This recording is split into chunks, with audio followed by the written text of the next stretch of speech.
And greetings everyone. This is Griffin Gaming RPG, and welcome to, I was going to say Soul Citizens.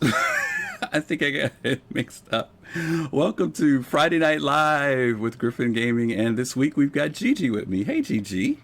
Hello, hello. How are you?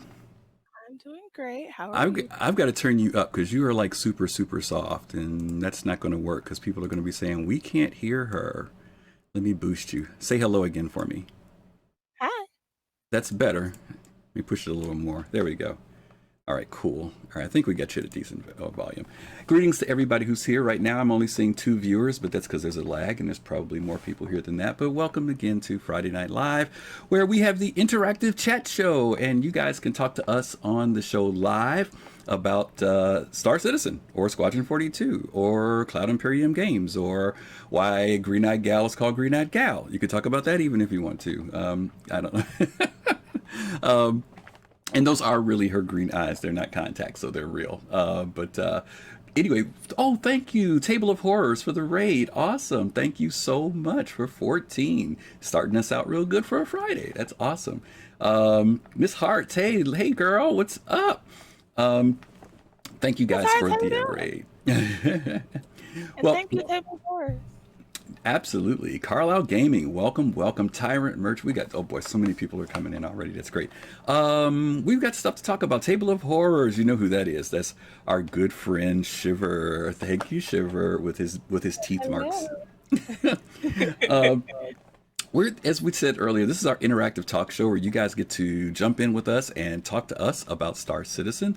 There is a box in our about area that's in below our picture that has a link to our Discord for Friday Night Live. Make sure you click on that one, not the regular Discord. Click on the one that says Friday Night Live, and that will bring you into a queue, and then you can come in and talk to us about whatever you want to talk about Star Citizen. Of course, this week, as always, we're going to talk about Inside Star Citizen. We're going to talk about Star Citizen Live. We're going to look at, I think, another video too, maybe. Depends on how the time goes. But this is interactive, so as much as you guys like typing in the box, Dingleberries, good to see you again. I always remember that name.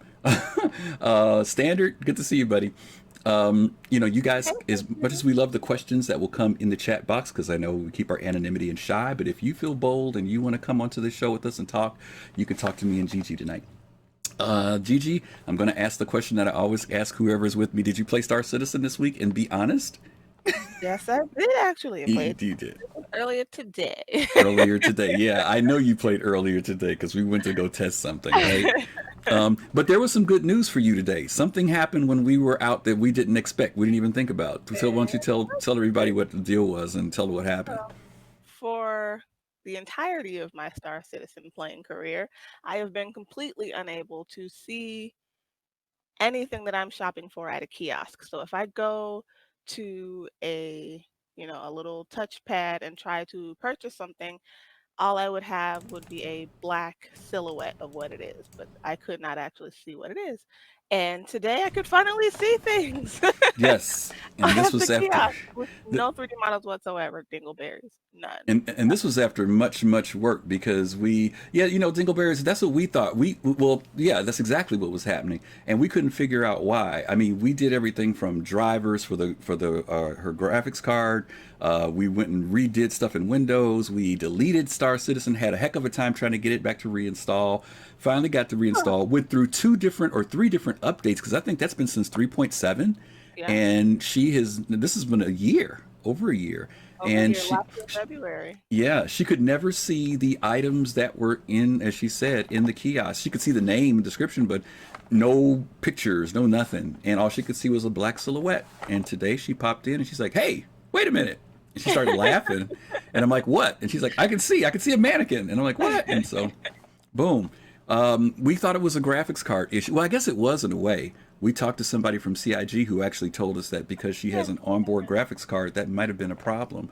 But evidently, she got it fixed. So she's happy. She can see what she's buying now. Before she'd have to look at the mannequins, and that was all she could go by. So yes, I can see, Standard. I can see. So we went and did a quick mission today, right? We actually, other than seeing each other, we got in pretty quick. We got into our ship. We jumped into a Valk, right? We went to a bunker. We were able to good work with the cannons today. We were able to destroy the turrets fairly easily. We got into the bunker and we killed 4 out of 8, and then we got killed. You definitely did. Right? And then we let's see, we came back and the 4 of 8 was still there, and we were able to kill the 4 of 8. But when we came back, the turrets were back, right? Right. And so what happened when the turrets were back? The turrets were back, and we did not have the gunpowder to take them down, so we just did a Tell them what we skid. came. Tell them what we flew back in. We flew back. What did we fly back in? Oh man, I don't remember. You forgot? We were in a Pisces. Yes. Right. We were like in a standard Pisces. And we just we did a hard skid in and jumped off the back. I told Gigi, get out that seat. I said, get out that seat and stand by that door, because we're gonna skid in and we're gonna have to jump out of this baby. And no joke, we dropped the gear and literally skidded in. She flew the door open and I'm like, get out. We ran and we got out and ran. Next thing you know, by boom. the time we got through the first set of doors, all you hear is the ship blow up. Just boom. It was like, okay. Then we realized that our Valkyrie that we hoped was still there was gone. Was not. So now we were stranded. One-way trip. So, but we went down to the bunker. We killed everybody. We said hooray. We got our 3,500 apiece. And then we called on one of the people in our guild who happened to be in that server. And he was nice enough to come pick us up in a Retaliator, right? Yeah, Retaliator. Yeah, a Retaliator. Mm-hmm. Which was neat. Yeah. Yeah, it was Retaliator. Yeah, the big black one, the bomber. Yeah. Yep. So he picked us up in a Retaliator and took us back to one of the stations and dropped us off. So we had good times. We really did. No 30Ks, no weird stuff. The only thing we had any problem with was at the beginning of the menu. I couldn't see her, that she was in the menu for some reason. Yeah. She could see me. But other than that, CIG is getting it together. Yes, Fast Cart Adventures in Star Citizen. So yeah, that's. Is that normally, for the most part, I dislike first-person shooting. Mm-hmm. It's just not really my thing. But I didn't mind it so much with an objective, and I wasn't actually just running around killing for the sake of it. Mm-hmm. Like just trying to pad kill numbers, you know what I mean? There was a specific number of people that needed to die and a specific thing that we were doing, and it was easier on my psyche. Yeah. And considering you actually know how to fire a firearm, that's really interesting to me, that you're not big on FPS, even though you do know how to shoot, as you've told me, a firearm pretty well. So yeah, I'm pretty good about I'm pretty good with my hands on a actual weapon. Okay. But it just makes me, the way I respect firearms in a way that running around and just trying to kill people doesn't set well with just me. Indiscriminately killing. Yeah. Okay. Well, that's okay. I'm glad you're not bloodthirsty. That's good. So anyway, that was her time in Star Citizen. As you guys know, there was a patch that came out, several patches that came out. They're getting closer and closer. They're supposed to be putting out a new one to PTU, but I don't think it came out yet. So we're still not completely there. There's still some issues with 30K. There's still some bugs, but they have been doing a lot of bug fixing, and it is becoming a bit more stable. And there's a lot of stuff to look forward to. So today on our show, we're going to talk a little bit about Inside Star Citizen. I don't think, Gigi, you haven't seen it. Yep. Right? You haven't seen it? Okay, good. Okay, cool. All right, so this will be her first time seeing it. I've seen it because I had to put it in the show. And then we're going to do Star Citizen Live as well. As you guys know, Star Citizen Live is an hour long, and usually I don't like to run the whole show. So we're going to do excerpts, partially because I know that Gigi hates watching that 1 hour show, and so I chopped it up from 1 hour to less than 30 minutes. And there's breaks in between it too. So, wait, you know what? I have to admit this, for those of you all who have seen it, hey, STL, Youngblood, good to see you, good evening. For those of you who saw Star Citizen Live today, I hate to say this, it was putting me to sleep, and that's pretty bad. It was an FPS show, but it was wiping me out. So anyway, we're going to jump in. Let's look at Inside Star Citizen first, and then after that, we're going to jump in to we're going to jump into our thing. So let's see here. What are we doing? We're going to go to here. And here we go. There's been quite a bit of fun in terms of the review meetings we'll have. It's always a bit of a chuckle when you start to see the various random things that the animators decided to pick up and throw. I think the funniest thing would have to be the pumpkin that I saw being chucked around. I think the cutest thing I've seen thrown is the cherry. Being able to throw things into a net. My I favorite, would though, say something is the about sheet that we throwing have your with the cherry, balloon. but that That's might be adorable inappropriate on and the tragic. show, so It sort of there you go. flies through the air and bounces it. So the main issues that we found with the throw mechanic was the precision of the throw wasn't very accurate.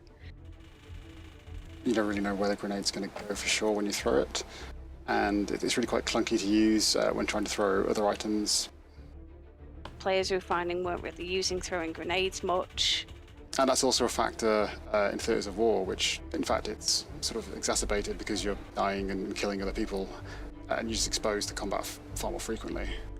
It was a bit confusing with the overarm and underarm, so if you aimed above a certain point in the screen, it would go into overarm, and then if you did under that point, it'd go into underarm.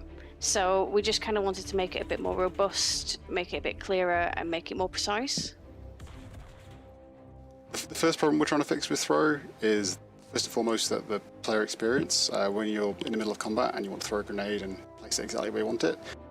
The other side is that we have a lot of items in our game that you can pick up, you can carry. Bluesy, that's and really be able to throw bad. them as well. Really bad, Bluesy. Whether that's just for fun, or you're trying to hit someone in the head with a rock, or even just distract an NPC.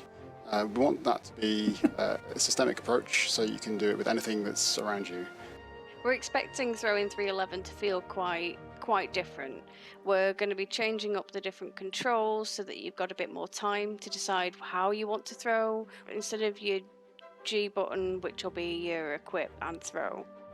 We're going to be having the G to then select and equip your grenade, and then we've got your left mouse button, which is going to be overarm throw, your right mouse button, which can be underarm throw. We're going to add like a display to show where exactly what you're throwing is going to go to. We're going to have mass involved. This is going to benefit throw by making it feel a lot more realistic. So you wouldn't be able to just throw something that's your own body weight, 40 meters away from yourself. It also means as well that you've got to take into consideration what you're going to be throwing and how far you're wanting this thing to go. Because if you're going to want something really heavy thrown really far, maybe that's not the best option.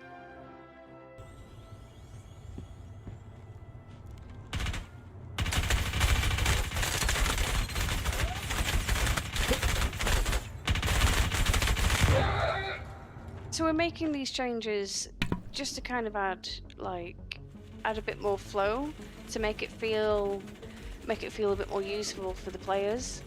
So looking to the future with throw, there's physicalized damage on the horizon. There's also melee weapons. We might look at extending their use, combining it with throw. There's also the fact that every other prop that release from now on will be using this system, so all new content will be supported. This is going to add a new level of gameplay to the combat mechanics. The improved throw mechanic is just one way that work on the upcoming Theaters of War is benefiting both Star Citizen and Squadron 42. Okay, let's stop there for a second. Hey, listen, again, guys, the phone lines are open. Jump in live with us. Come talk to us if you want to share some thoughts about what you just saw about throw. For those of you who know, people have not been messing with grenades at all. Gigi, have you ever tried to throw a grenade in the game? No. Well, if maybe somebody in the chat could tell her what happens in the game now when you try to throw a grenade. Quite often, when you grab a grenade to throw it, it doesn't go where it's supposed to go. It might even drop at your feet. And so people have just completely said, we're not doing the grenade thing. And we've been waiting on them to finally come up with a fix for it. And there was no really accurate way to throw the grenades. You throw them, but it was kind of, maybe they'll go where you want, maybe they won't go where you want. So STL says he's killed more of his org mates than enemies, which is a lot of people. That's what happened. So they finally fixing this thing, and they're finally putting in this arch like we've seen in other games. When you throw something, you get an idea of where it's going to land. It may bounce a little bit, but at least it's staying in the general area.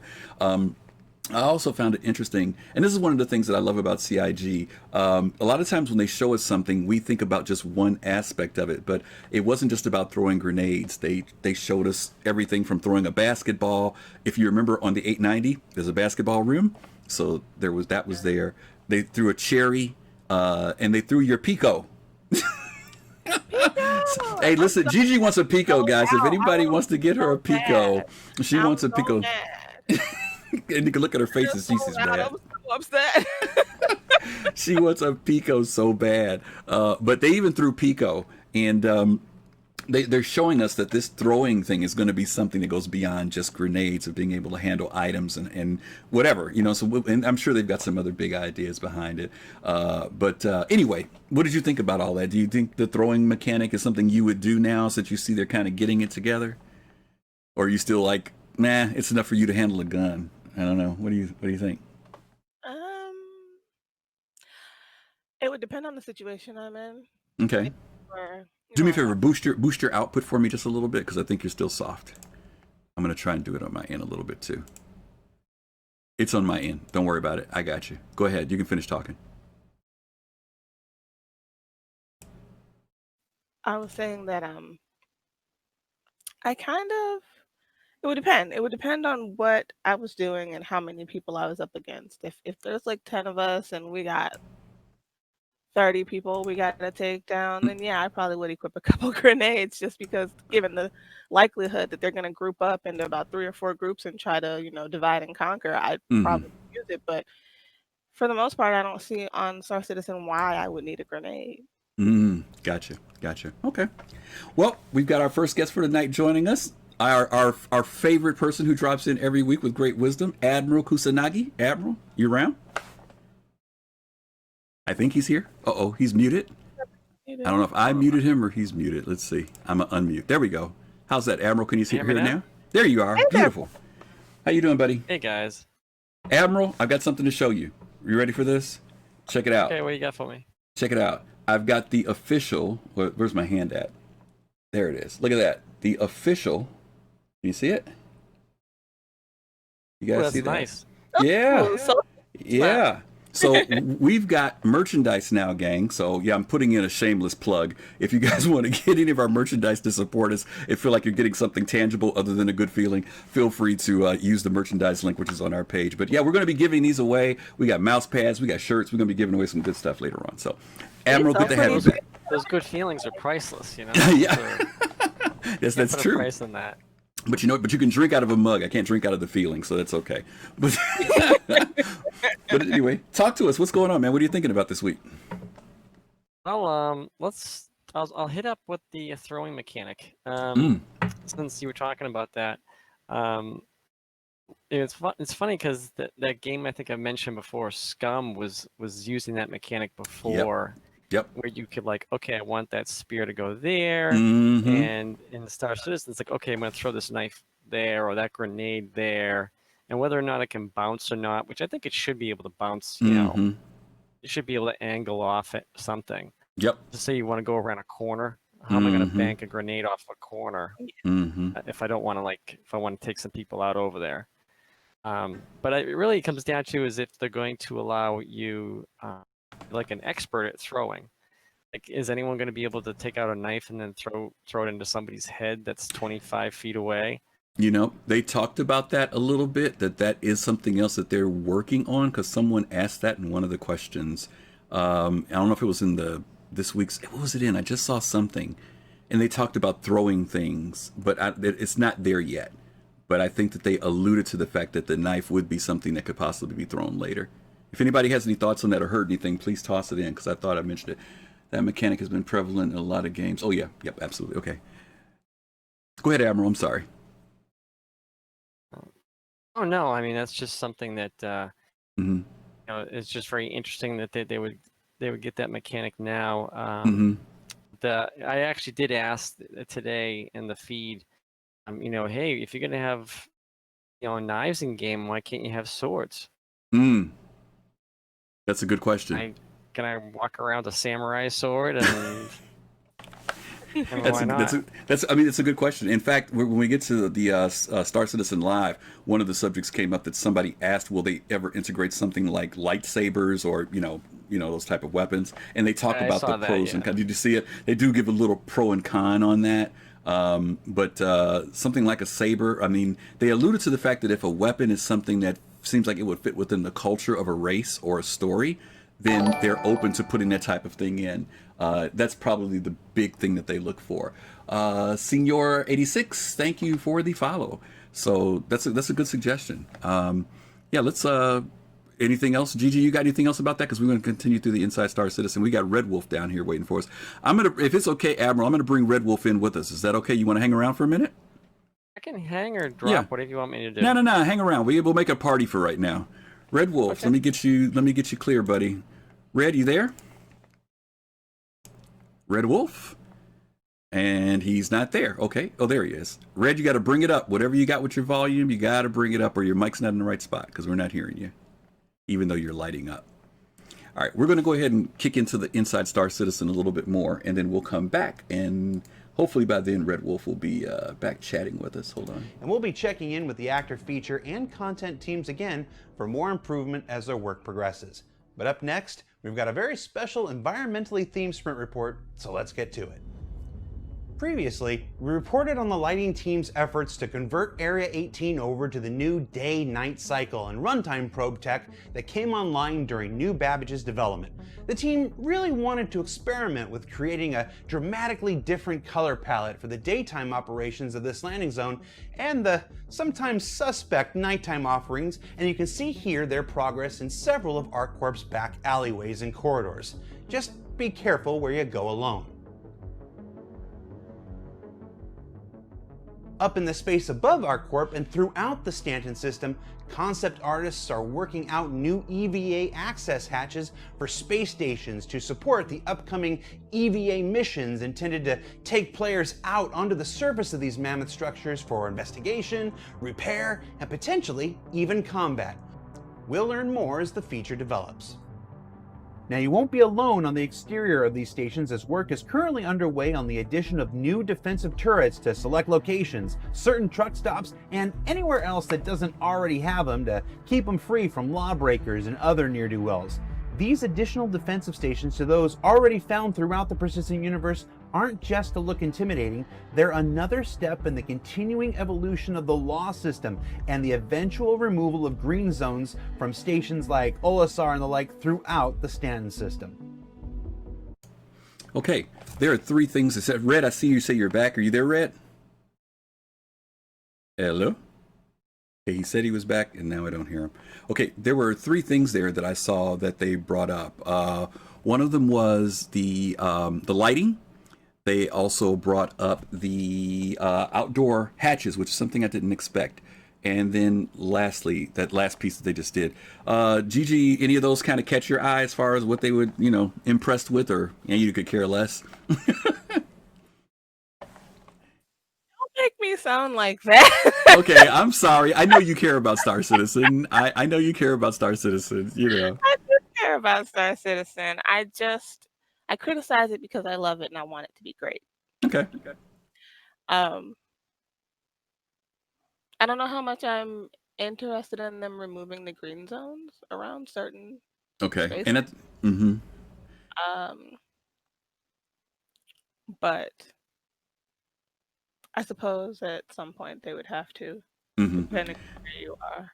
One of the things that I think that I like that they did about this is they kind of explained why they're removing them. Because when they first talked about that they would get rid of those armistice areas, people were kind of like, well, man, now that makes us totally, vulnerable.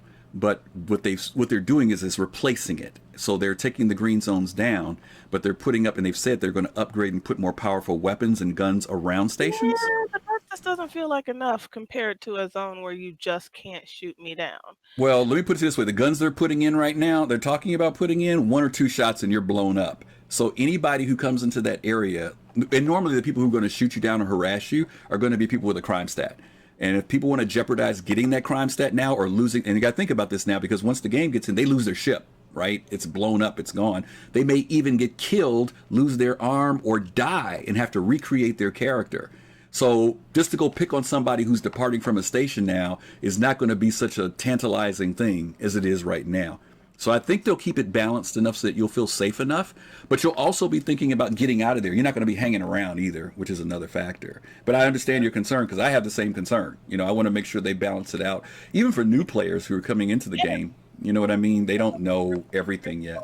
It puts especially new players and people who probably don't have giant goes on their ship, you're putting them at such a disadvantage. People like me who don't really go out to play PvP. I go out to play and support, and do my own thing really, and mind my own business, explore and fly around the universe. I don't really want to deal with random jerks when I'm trying to get where I'm going.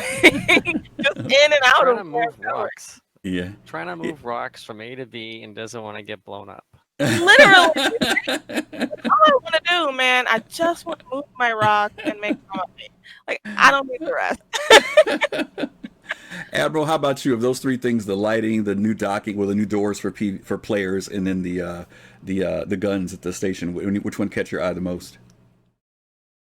I mean, as long as the docking doors work, that's beneficial, I guess, to anyone playing the PU. Are you implying that you might go outside and not be able to get back in? Is that what you're trying to say? Are you implying I won't even turn on the PU? I don't know. Fair enough. And then we look at the minute you open that door, you'll probably fall to the world. And then the bigger cannons, yeah, I'm all for that. This is going to bring in the mechanic of having pirates or the nefarious I hate pirates. criminal elements using mantises, picking a trade lane and saying, I'm going to grab a cup of tea and sit here for 3 hours and hope I pick somebody up. But yeah, I think it's great, and they should have NPC, soldiers and police at Olisar and stuff like that. So if they get through, they can still be taken down. Yeah, absolutely. The one thing we don't want to see is new players who are just trying the game out, and this is an alpha, and we don't want to see people leaving just because they had a bad day. Right. Absolutely. Red, are you there? Okay, I think we've lost Red Wolf. Red, I'm gonna pull you out because I've got some. Okay, Red, I see you're lighting up, but we're not hearing you at all. So you may want to check your audio because you're not coming in. Hang on a second. I'm gonna put you in the green room. Refresh it. Yeah, refresh your. Try to refresh your thing. Is it Carlton? I'm sorry. If you wanted to come in, buddy, you're more than welcome. I saw you pop in and pop out. I was trying to put you in the queue, but we'd love to have you come in if you want to come in and chat with us. So those are the three things. I think for me, I would say that I'm curious about this whole thing with us having this new area to leave out of the stations and what that's going to be for. I'm trying to figure out why I would be EVAing. I know they said there may be some type of missions there, or maybe you get some job to go out and repair something at the station. So that'll be kind of curious as an additional mission, I guess. But I got to think it's going to be something much bigger than that if they're physically doing that to the stations and putting those entrances on there. It's probably to fix the doors. Yeah, you're probably right. That's the sad part about it. You're probably right. Okay, let's jump back in and hear what Jared's got to say so you can wrap this up. Returning down planetside, early concept explorations are underway on the creation of homesteads, habitats, and homes for NPCs that may one day dot across the surface of planets and moons throughout the Stanton system and beyond. Now, these thumbnail sketches are an invaluable first step in any concept process, and as usual, they're explorations only. That means that while several of them may be chosen to make the next step into full-on development, the reality is that many of these may die here as solid examples of simply what we don't want to do. Such is the way for thumbnail sketches.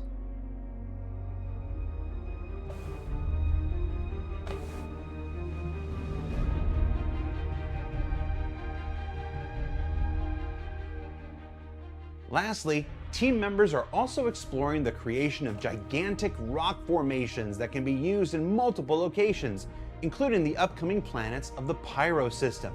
Now, this test here is specifically about structure and scale, tech and process, more than the specific texture stuff you see here.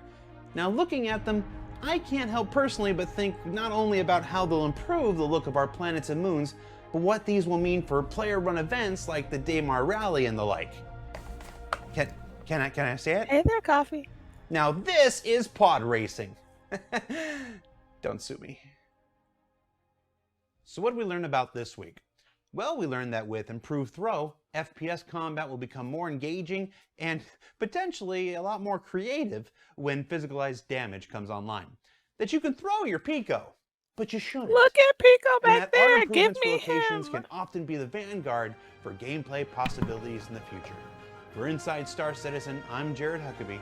We'll see you next week. Okay, so out of those items there, Admiral, I'll start with you. What caught your eye in particular? Or was there anything in particular? I love the NPC locations. Yeah, thought they were they're pretty good. I don't know why we can't have them too. Certainly, you think if there was a marketplace that you could purchase one or rent them out, lease, whatever, for a specific amount of time. So maybe in the future that will work. And the other thing with the rock formations, I mean, that's pretty cool and all. For pod racing, I guess that would be fun. Gigi, what about you? I'm kind of with him. Like, I would love some form of homesteading. That's a bigger part of the type of things I like to do in video games. So the opportunity to kind of just go somewhere and live my own sort of subsistence lifestyle, I'd so be down for that in Star Citizen. Yeah, the likelihood that I'll be pod racing with my motion sickness is so slim. Yeah, I forgot. You don't do well on bikes. I forgot about that. You really don't do well on bikes. Yeah. My thing, we talked about this a couple weeks ago when they came out with the commercial for The Rock. And I think it was Fast Cart mentioned about the fact that, and we talked about the fact that there was a family at the homestead where most of the buildings and bases we've seen now have been like research centers and mining facilities. It was the first time we saw something that was a home with a family. There was a husband, there was a wife, there was a child even in that homestead. And so what I'm thinking that they're moving toward is, now NPCs will start occupying these buildings that have been in general empty other than the guy that's standing behind the counter. And we all know that CIG sold land. How many of you guys in chat bought land? Did you buy land, Admiral Kusanagi, when it was up for sale? Did you get any? I bought the larger one, yeah. You did. So you were smart. I chickened out. I said, I'll get it later, and that was one of the worst misses I did in Star Citizen. I think there were $50 and was it 50 and 100, something like that, for a 4x4 and an 8x8, if I'm not mistaken, kilometer piece. Was that what it was, Admiral? That, yeah. Like 8x8 kilometers. So like 64 square kilometers or square miles. I forget which one it is. Right. And if you bought the Pioneer, I think they threw a piece of land in with that if you owned a Pioneer. Right. So, yeah, I mean, to your point, I think we can see this coming down the road because obviously that land, there's so much land even now. I can't even imagine later on, once we start getting into multiple systems, how much property will be available for people to squat on. So, to me, it's coming, Admiral. I don't know about you, but I know I think the NPCs are going to be the test base for it. But once the Pioneer comes out, I think that's going to justify, us being able to have our own homesteads built. Hold on. I don't need any squatters on my land, okay? I put my beacon out there, no squatters. Fair enough. Okay, well, listen, we're going to go ahead and move into the next piece here, which is Star Citizen Live. Now, again, I hate to say this, guys, it's an FPS episode. I'm okay with FPS, but this one was a sleeper for me. I don't know if it was because of the guys that were the developers that were doing it or what. Red Wolf, I see you're still in the green room. If you want to jump in, just hit us in chat and let us know that your audio is up. Carlton said, when they were selling land, I had a hard time spending funds on it at the time. I agree. I was the same way, Carlton. The game wasn't stable. And I kind of saw the land as being so far down the road that I just kind of said, I'll get it later. But I do kind of now regret that I didn't buy it at that time for $50 because it's probably costs way more now, something like that. So anyway, let's go ahead and jump into the Star Citizen Live episode. Now, there are going to be changes. I'm going to stop at each one of these points because there were a lot of points they talked about, but this is about FPS in the game. And one of the most upvoted questions was one that could have been expected. It's kind of a backdoor question about bounty hunting and stuff, but how is non-lethal coming along? People, we got lots of ways to kill people, but not a lot of ways to subdue them. Where are we at? Yeah, so we actually have a form of non-lethal damage in the game already. So if you guys have actually been playing around with the melee combat system, it uses a damage type called stun, and when your stun goes over a certain threshold, you actually get knocked out. And I'm sure you guys have been playing around with that quite a lot. I've seen a lot of people going around taking each other down. I know we do in a lot of our internal playtests for fun. So, but yeah, that's kind of one of the things we've already got in game at the moment. Another thing that I touched on, and I touched on in a recent ISC as well, is electron damage. Actually is comprised of multiple damage types. So it uses like electrical damage, and then it also delivers some stun damage as well. So you'll find that if you get hit by a lot of electron damage, you might start to kind of like, your vision might start to go a little bit, and then eventually you might even get knocked out if you don't die first. But the weapons we've got in game right now are more focused on, we called it weaponized electron damage, where it's designed to kill you more than it is to knock you out. So one of the things that we're actually leveraging on a bit more at the moment, and something that's kind of in the current stage of inception and is going through concept at the moment, is we're looking at effectively is what is going to become a taser. So it's going to be a very short range, kind of pistol-sized electron weapon, but it's more ramped up in terms of being non-lethal. So we're ramping up the stun damage on that, rather than the actual kind of like radiant energy damage that's actually coming from it instead. Just changing the mixture. Just changing the mixture a bit. Yeah, exactly. And it's one of the cool things about our damage system. We can kind of tweak those. If we've got a weapon, if we've got a damage type that has multiple damage types that it's made of, then we can pull those levers a little bit and kind of get the desired effect out of it. Yeah. Okay, so the question was, are there going to be other means of taking people down? And I don't know, for those of you who are into the whole bounty hunting thing, obviously this is something that you guys have been looking forward to. For those of you who just like walking up behind people and punching them, I'm sure this is something that you're interested in too. Gigi, any thoughts on this whole takedown thing with the taser and lethal versus non-lethal? I mean, it's the way that Batman is non-lethal, right? Mhm. Like, but if you break all their bones and leave them electrocuted on the floor, they're pretty much dead. So, Okay. do the thing. Okay. Is that something you're interested in doing? Like, would you go out with a group of people to do bounty hunting to look for somebody, or are you kind of like not, if I said, hey, we're looking for somebody, I need about 4 or 5 people to help me go hunt this person down, would you be willing to jump into that type of thing? Willing? Yes. Overly excited? No. Okay. What if the pay was good? I mean, money always. That's life. Okay, fair enough. Admiral, what thoughts you got in relation to this lethal, non-lethal, different ways of taking down people? I think it's certainly a good aspect to have. You're not going to turn into a criminal right away. If you have an NPC X, you just want to stun and be like, hey, settle down now. Just, you take him out a little bit, he or she. Mm-hmm. I don't know if you saw the email from our side today regarding the Preacher handgun. No, I haven't seen it yet. I saw Shady made a reference in here, but I haven't seen it. Go ahead and tell us about it. I could put I think probably copy and paste in chat real quick if I'm allowed to. Okay, yeah. I think Fast Cart's in there. He'll let you get it in there. Let me see. But Shady mentions here. He says they gave us a sneak peek of the taser gun today too. I haven't seen the email for today because I've been editing all day. But that's good to know. I'll make sure I go take a look for it. Thank you, for Shady, for letting us know about that. Just posted it, but Fast Cart will let it go through. He's in there. He'll push it through. I think he is. Fast Cart, are you there? Because I didn't see anything pop up. Here, wait a minute. Is it on my end? Click to reply. Replying to... No, that's not it. I don't know. Maybe I gotta let Fast Cart do it because I'm going to screw it up, probably.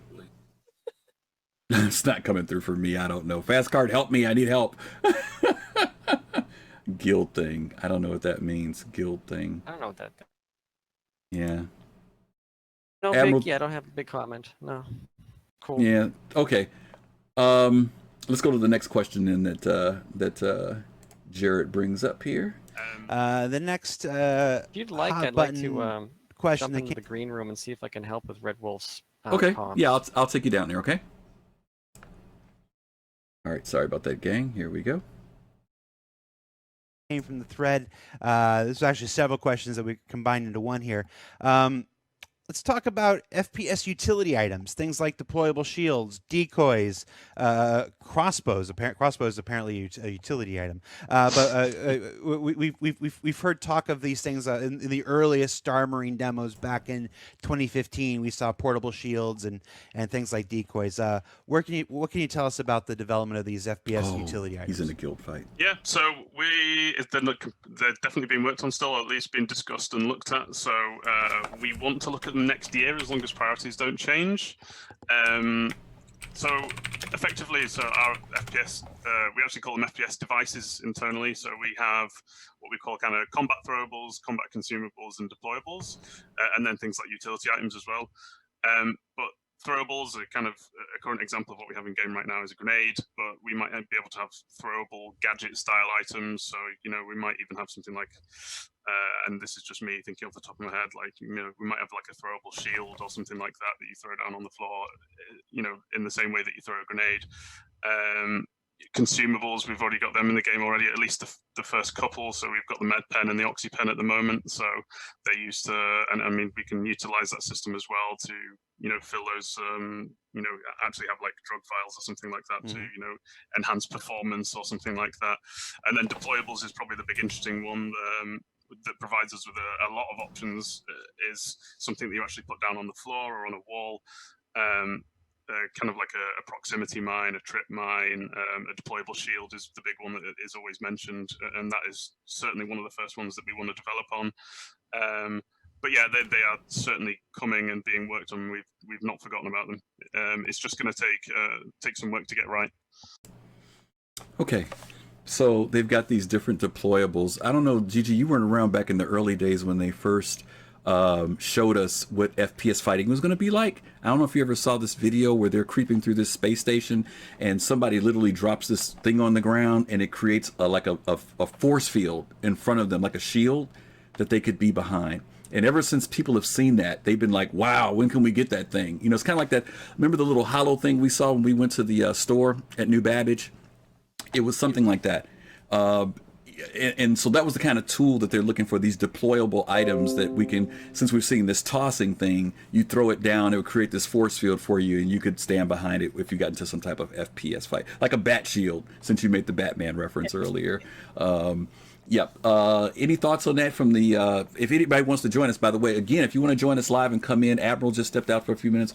We'd love to have you come in, give us your thoughts on what you're seeing here as well. Red Wolf's comms working. Oh, he says he's working now. Okay, well, let's bring Red Wolf up here then. Okay. Thank you, Admiral. We appreciate that. Red, you there? Hang on, he's muted again. Let me unmute him. I don't know. Something going on with the server mute. You there, Reddy? Red? I'm here. Ah, there he is, the voice of Red Wolf. How are you, buddy? I'm doing pretty good. How's everybody this evening? Good, man. Good. What did you want to share with us tonight? What did you see or a question you got? Grenades. I want them fixed. Yeah, talk to us. What about them? I want them to fix them. Oh, So well, we that's can- what they said. Yeah. Yeah, well, that's what they said they're doing. I mean, did you see what they did in the video? What they're saying they're going to do with them now? No, I didn't. Oh, okay, you missed it. Okay, yeah, what they showed us in inside the earlier part was that they now have it where, I don't know if you ever played Scum Red or not, but they kind of took a mechanic that was in Scum, where basically you hold down the mouse button and what you get is an arch, like an arc. And depending on how you move your mouse forward and back, it either makes the arc go further or shorter. So you know how like now when you get grenades, you throw them, they'll fall at your feet, they'll fall every place you don't want them to go. This literally allows you to point the grenade and say where it roughly will go. It'll still have the physics of bouncing and falling and rolling, but it's way more accurate and it's very quick. And if you hold, I think they said if you hold the left mouse button down, it's an overthrow. If you hold the right mouse button down, it's an underthrow. So that's the new thing that they're about to come out with, and that's going to be the fix that everybody's been waiting on. So yeah, absolutely. Because it does help with FPS, right? Oh, definitely. question. Okay, so all that'll work fine. Will it work like it used to work in Star Marine? Yeah, I mean the way they showed it to us now, it's better. It's even better because before it was kind of iffy. Sometimes you do it and it worked, sometimes it wouldn't. Then it got really bad where grenades would just fall at your feet. Right? They wouldn't go anywhere where you wanted them to go. This new mechanic fix, they said they're really happy with, and it looks like it's going to be a much better mechanic now. So get ready. Basically, it looks like it's going to be pretty good. And Zelix even says what they showed us looked pretty good. Okay.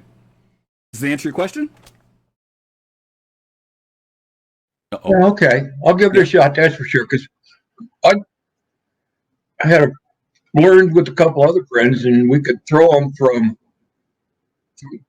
inside the window to space, into the space zone, negative gravity, and then they would land. As soon as they hit gravity on the other side, they'd drop like a rock.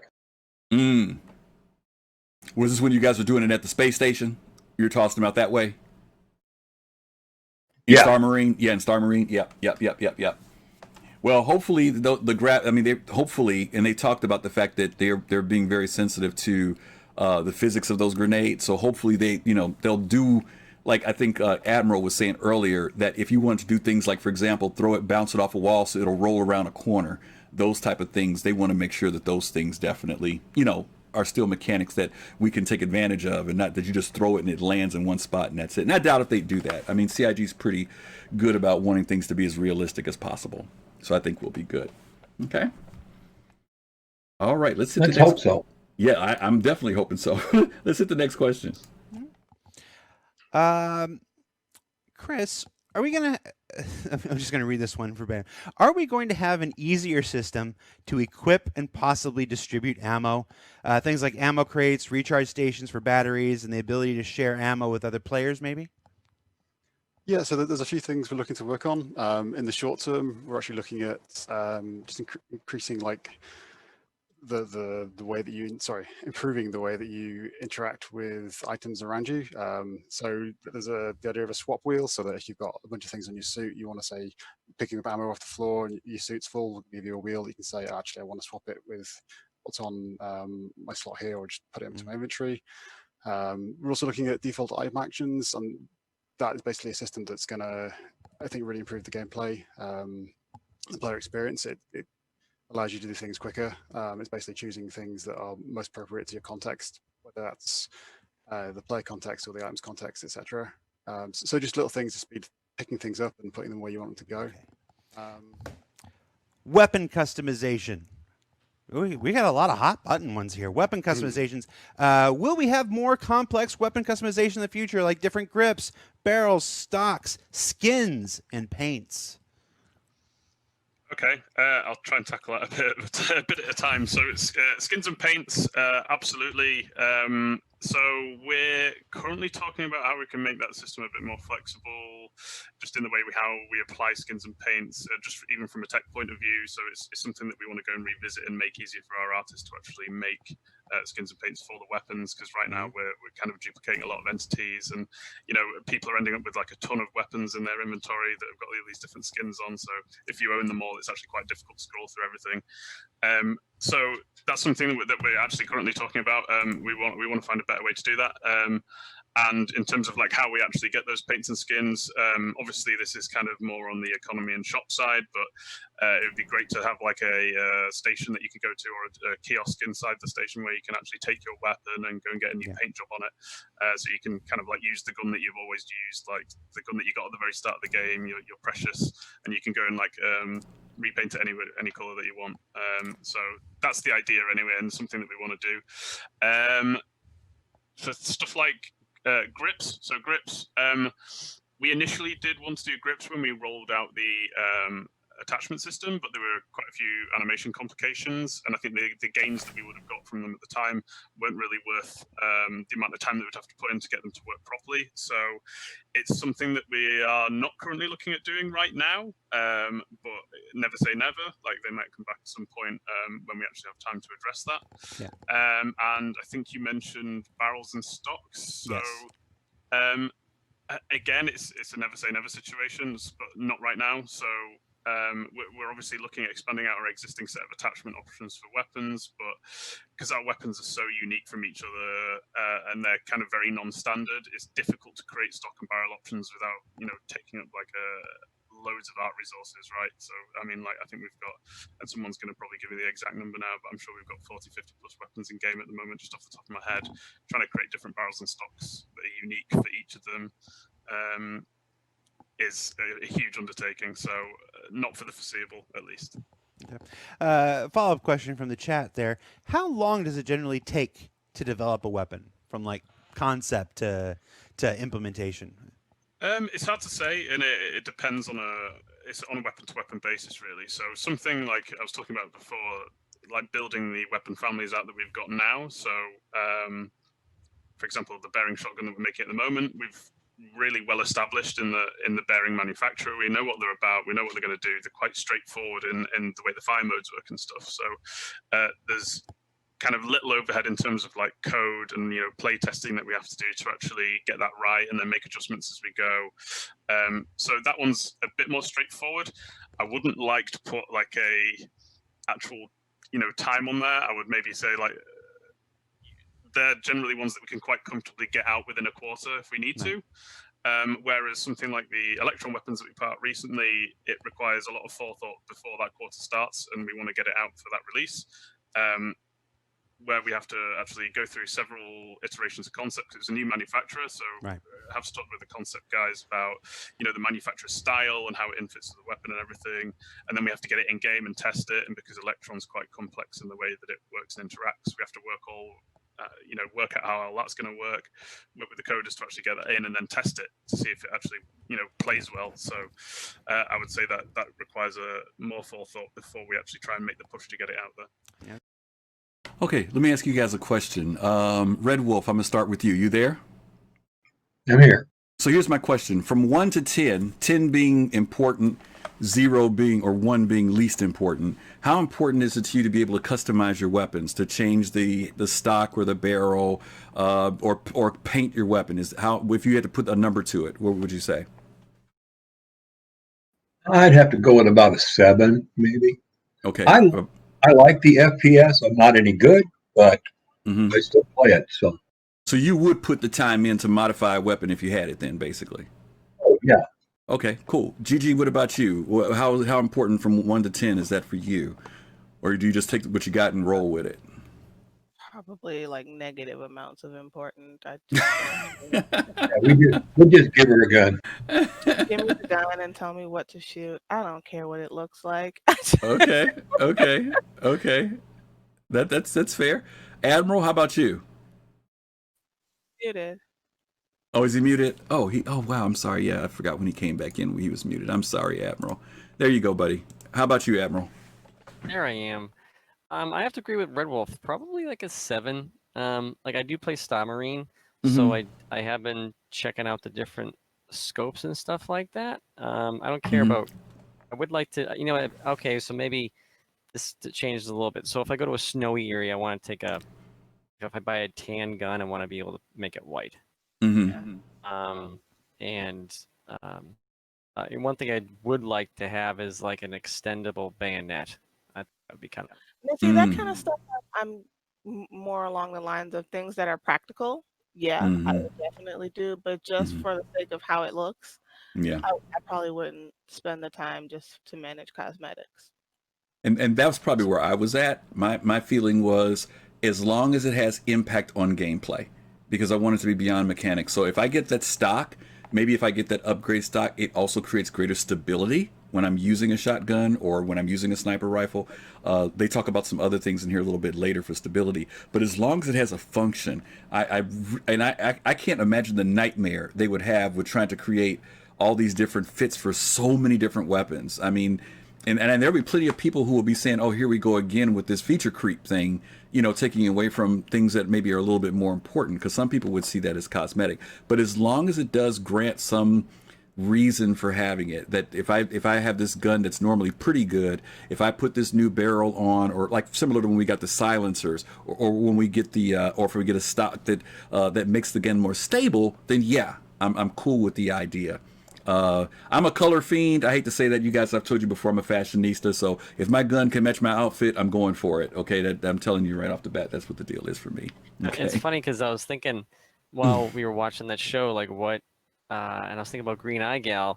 You know, like what she really wants is like that hand scanner from Aliens, so she can find like mineral on the ground. So she can just walk around and just be like looking for things, like pinging. I would love that. Just give me a scanner and let me go like walking around a moon. So Actually, no, that's not the too. So it'd be kind of cool. It would be really cool if you could just like kind of hover your ship over an asteroid belt and jump out and use it to kind of scan over the asteroids and choose which ones you want to go for. I would do that too, but well, Admiral, what I thought you were going to say is that she wanted the hand scanner that told her when the creature was coming, because that's what she's worried about. So I thought that's what you. That's why you need an extendable bayonet. Exactly. No, that's why you need those size 9 torpedoes. I am not getting off the ship. Oh God, Zelix, I saw what you said earlier about this. Here comes sounds like the Barrel and Stock DLC. Yeah, I know that you could kind of see something like that coming later on. So, all right, let's continue with the next question. Let's see, what else do we got from the chat? We heard of repelling as an attachment for the pistol years ago, and saw a cinematic version of it in the Carrick's trailer video. Is this still a planned feature, and if so, what can be shared on it? So there's nothing in the works currently. I mean, we think it's a really cool idea, obviously. It wouldn't have been marketed otherwise. There's nothing in the works at the moment. Something vaguely related. We're working on the multi-tool tractor beam currently. So that's not just picking things up and moving around, which in itself is cool. I've seen some prototypes of that recently, working over the server, which is really good. But you can also effectively use it to maneuver yourself in 0G without using the EVA.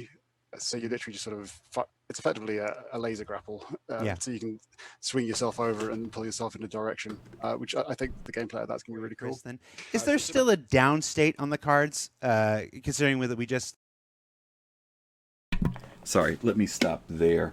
The grapple. Yeah. Some of you guys Spider-Man, no thank you. Come on, Red, you're not afraid of heights, are you? I'll pass. Absolutely not.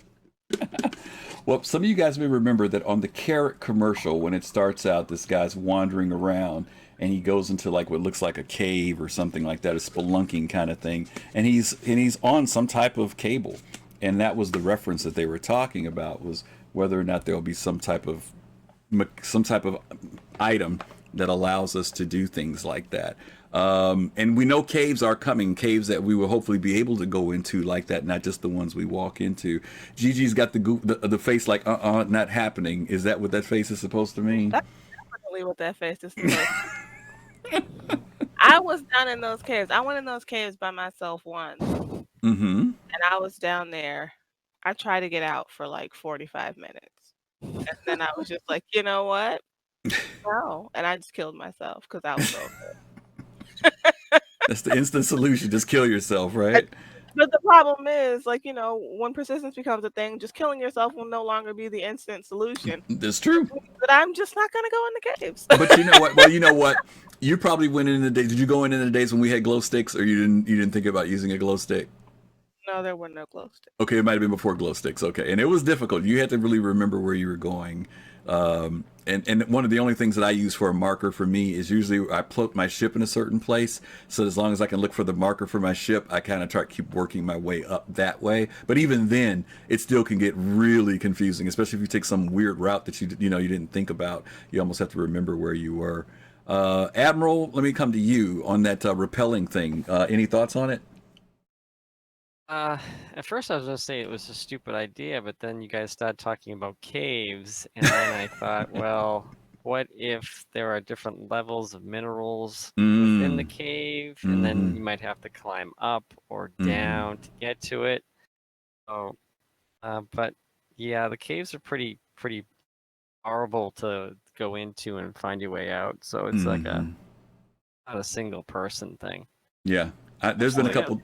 I've slipped off a couple ledges sometimes, and literally it took the longest time for me to find. And don't get me wrong, it was a challenge to find the pattern to get out. Sometimes the climbing mechanic didn't work as accurately because I know I would go back to the exact same spot, try to get out, and it wouldn't work. And I just have to keep doing it until it finally worked, you know.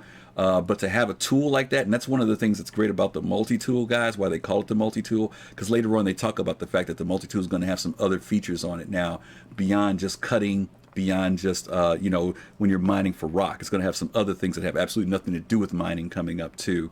Oh, we also know there's going to be animals down there, too. So, I mean, if they put spiders in there, oh, hell no. If they put spiders in there, any chance you had of getting me down there.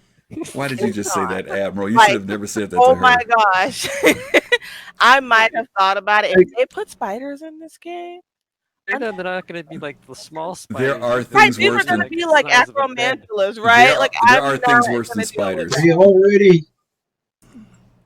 go ahead, Red. a long time ago, they did that deal with, and they developed the first the creature. The first one, it looks like kind of like a giant flea. Oh yeah, but those are small. They're not that big. That picture was big. Those are the little floaty things on Hurston. But I can tell you this, GG, there's going to be stuff worse than spiders, guaranteed. Spiders are going to be the least of your concerns when it comes to being in Star Citizen. So get your raid. You will bring be your raid. able to find, Yeah, If they bring jump your on raid your with you. face and pregnant you down your esophagus like some other movies, why then I we're going to said have I'm some not issues. off the ship. Oh, you guys are a bunch of fraidy cats. Okay, Call it what so you want. My feelings are unhurt. I'm All going right. to unexplored space with enough ships Okay, let's see to what the stay next for a one- while. Yeah, Use for a my while. carrack as a transport. All right, let's see the next question. Got our first iteration of body dragging. Body Yes, dragging. absolutely. So there's more than one sort of down state. There's obviously the traditional. You've been effectively your health is 0 and you're down. And I'm sorry, let me cut in. They said this is about what are the different, what they call down states. In other words, unconscious, conscious, dead, blah, blah, blah, blah. Okay. Down, waiting to be revived. There are also going to be other sort of downed states in terms of like you're unconscious. We have that already with unarmed combat. But there's also like the bounty hunting side. So if you're sort of tied and bound by a bounty hunter, that's going to be like, you know, feed into that same sort of system.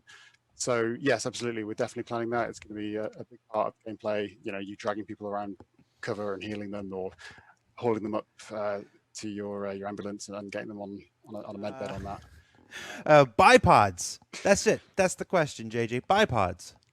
So bipods? Bipods? Yeah, bipods. Okay, let's stop there. The different down states. STL, I saw you. I brought you to the green room. I don't know if you're just getting in the Discord or whether you wanted to come in and talk. But the down states, they mentioned about the fact that, of course, you kill people. That's one down state.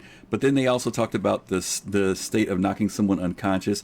Have any of you guys ever like went someplace where you punched somebody and knocked them out? You know, knocked their lights out? No. You haven't done it, GG? No. What about you, Red? No. Have you ever? No. Okay. I know that you can do it in GrimHex. They made GrimHex where you can have those type of fights and you don't get a crime stat. I know if you do it in other places, you can end up getting a crime stat. So be aware that you want to be someplace that's lawless when you do it. Otherwise, you're going to definitely take the hit on the crime stat piece. And they talked about the different states. Also, there's going to be the stun state. And this is obviously going to come into play for bounty hunters who want to bring somebody back alive. So, you know, yeah, we can kill people. You know, we know we can do that now. He mentions that the only thing that they do have now is the melee level of knocking somebody out. But they've talked about that Lightning Company rifle, and pistol, that they are going to ultimately put statuses on those where you'll be able to knock people out. And obviously the taser they talked about earlier, that'll be another tool that you can use for that too. Well, Okay. the two types of dragging, you either have Yep. a spider on your face dragging or no spider on your face dragging. You just keep setting GG. Look at her eyes, man. You see what you keep doing to her? That is not good. It's not Not good. funny. I mean, you're funny, but you're not funny. All right.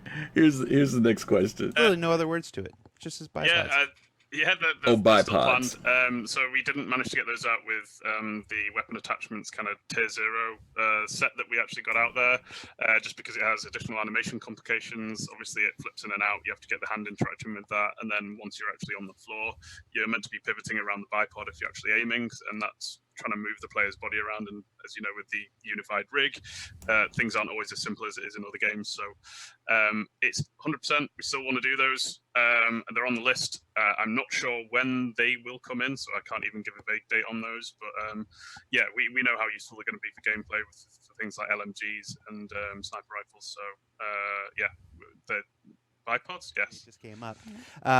With all. Okay, so bipods. We talked about this a little bit earlier. I alluded to it. Something that will stabilize those people who are using rifles and sniper rifles. Do you do any? Who does sniping? Anybody do sniping in the game, or are you guys pretty much all out semi-automatic and automatic weapons? Semi-automatic. Oh, I prefer sniping. You prefer sniping, Red? Yep. Do you use any particular rifle, or you just any one of the sniper rifles is fine with you? I've been trying to use that new P6, but I can't afford to buy the ammo for it. Oh, God. All right. Well, hopefully the game will stay up long enough that you can make enough money to have it. I haven't tried to trick one out yet. I've bought them, but I've never really monkeyed around with them too much. I know they gave us this new sniper rifle, the Electron one, and I have messed with that one a little bit. I haven't tried to take it into a fight yet, but I've tested it out a few times. Admiral, how about you? You do any sniping, or are you pretty much a semi-automatic guy? I'm kind of leaning towards sniping. You know, death of a spaceman and all that. I don't want to be right up front. I think it's called the P6. I think you guys already talked about it. It looks like the STL P6 mentioned it. It's the one with the 8-round magazine. I think that's the one. It's kind of funny because it's like I have a female character, and it's like almost it must weigh more or as much as that character, and I'm like, it's a big gun. No way she should carry that. It's a big gun, and I have a female character too. Gigi will tell you that, and we took it out. No, I was with who was I with? I was with my friend Nihilus, and we took it out and and tried it out and stuff. It's a pretty powerful weapon. I haven't tried to do the arching thing where it connects to somebody else who's standing next to you, but I like it a lot. I really do, and I can't wait till they make it where it has the multiple settings for both stun and kill. That should be pretty cool. Okay, I think we're getting near the end here. Let's see the next subject here. The work being done on Fire, are there plans to include a flamethrower as an FPS weapons? I've been asked that a few times internally, actually. Please. So it's not something that we've written a design document for yet in terms of actually having a weapon that we want to start pushing through the pipeline. But as the hazard system and the fire system is the hazard system, basically, as it's built to be systematic, there's no reason we can't have weapons that spawn hazards like a flamethrower. So if we do have something that is like pushing flames out everywhere, it'll start fires in the environment, and then obviously the fire system takes over that we've talked about quite a bit at length now, and that will start spreading throughout the environment and damaging things and people. Okay. Admiral Kusanagi, flamethrower, yes or no? Will it bring more damage than good, or what? I'm not going to mention any more bugs, but if I'm going in someplace that might have bugs, I'm bringing a flamethrower. I was sitting here like, yeah, give me a flamethrower, because I'm assuming bugs are going to be in this thing, so I will kill it all with fire. Kill it all with fire. Red Wolf, what about you? Flamethrower, yes or no? I think he just stepped back. Yeah. Stepped up. Oh, he did? Oh, okay, he stepped away. Okay. All right, well, I think the idea of a flamethrower would be great. My problem is I think there are going to be a lot of people who, for lack of a better term, Sorry. I just think there are going to be people, I don't know, maybe I'm wrong, but I think there are going to be people who are just going to be indiscriminately just walking on board your ship and just flaming everything. And I mean, maybe there'll be a learning process in that. I mean, maybe they'll do so much damage to the ship that it's that they have to be real discriminate about how they use it, and they're just not blasting everywhere. But I don't know. I'm just kind of, I like the idea in an open area, but in confined areas. What'd you say, Gigi? You board my ship and just start like flaming my ship up. I'm just gonna lock the doors and you can go down with me. Yeah. We're all Well, gonna blow up. take everybody with you. If Yeah. I'm going, Well, don't get me wrong. I'm saying I think whoever has it has to be discriminate. You know what I mean? You have to somebody who knows how to use it is all I'm saying. I'm not saying you can't go on board and ship and use it. I'm just concerned about somebody who's going to come on board and just go completely crazy with the thing. In open spaces, no big deal. I do appreciate what you guys said though. When you go in one of those caves, when we have to fight the nightmare crab, maybe that's what you're going to have to do to take them down. I don't know, but again, Mhm. open space, you're not going to have flame, so Mhm. you don't have to worry about that. Of Mhm. course, any oxygen in atmosphere you Right. would, and then if there's no gravity, then it's just going to go all over the place. yeah. Or Yeah, it'll be that's damage true. If it's not an while- atmospheric planet, yeah, an atmospheric planet, it has to be atmospheric. You're right. Yeah. We Huh. got Looks like STL's in the green room though. Oh, is he? Okay, we'll bring him up here. Hang on a second. All right, STL. I know you want to jump in on this because flamethrowers probably. Oops, I pulled him out again, didn't I? Hang on a second. Let me unmute him. Hang on. There we go. I was trying to get red. There we go. All right, STL, you there? I'm here. Hey, buddy. How are you? Living the dream, baby. How are you?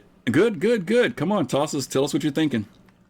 Flamethrower is one of those funny things. You know, you're talking about how you're, in space, it's capable. Inside of a ship, it's not. You know, if you open up doors and everything, it clears out.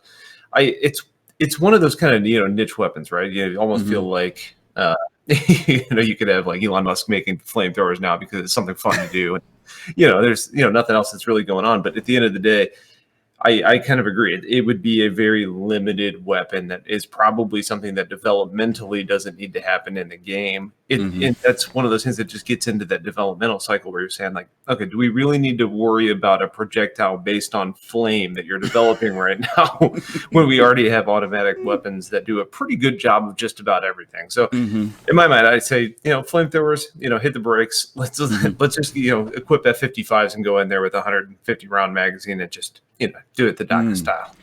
Let me ask you guys a question. I'm doing a throwback here, thinking about the movie Alien. When they had those flamethrowers, they were using some type of liquid for the flammable. Isn't that correct? Because it was in tanks. I believe correctly, it was nitrogen. If I remember. Because remember they had to go get tanks for. They said they were empty. And I want to say, I thought they were using some type of liquid. Because don't flamethrowers use a form of liquid? Yeah, flamethrowers today are even using a liquid. Yeah, they use liquid, right? So let me ask a question. Will that stuff still ignite? It won't ignite in some place that doesn't have atmosphere, right? I would assume that it probably attempts at ignition, but as that oxygen evaporates, it's probably not going to go anywhere. Okay. I am not a chemist or anything, so I don't want to make it seem otherwise. Now, I understand. And my thing is, there are games that have had, for those of you guys who played Wolfenstein, you had games like that you could use a flamethrower, but it didn't do any physical damage to the surroundings. All it did was damage the players. And because Star Citizen is designed so that the physical aspects of the game can also be damaged, they've talked about that now with the whole new flame mechanic, that if a fire starts, it can pass on and start doing damage to other systems or even the ship itself. Then I can kind of see this flamethrower thing being a real monster for them later. So it's a cool idea, but I'm a little nervous about it. Except for bug hunting. Comes down to, how much damage can sustain flame to a person's armor. Like, you're looking at, this chair is creating this much heat, and it can then move to this wall.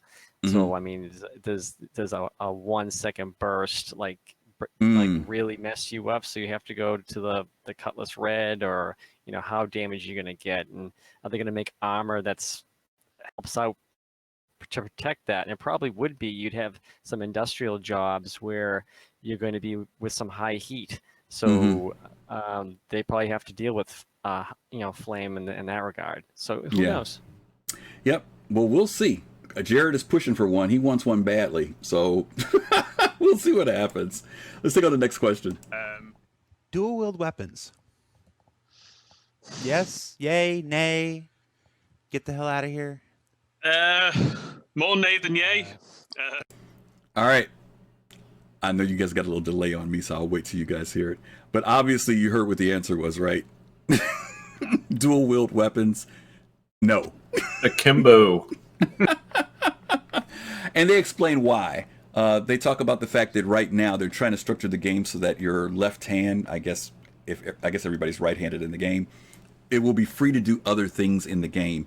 They talked about even when you're flying in a turret, that they want to be able to free up your left hand to do certain things. And if you're dual wielding, that becomes difficult. Reloading a gun dual wielding becomes difficult. Aiming dual wielding becomes difficult. So they pretty much said they don't see that on the horizon for the game. Okay. Any thoughts on that, guys, before we move on to the next question?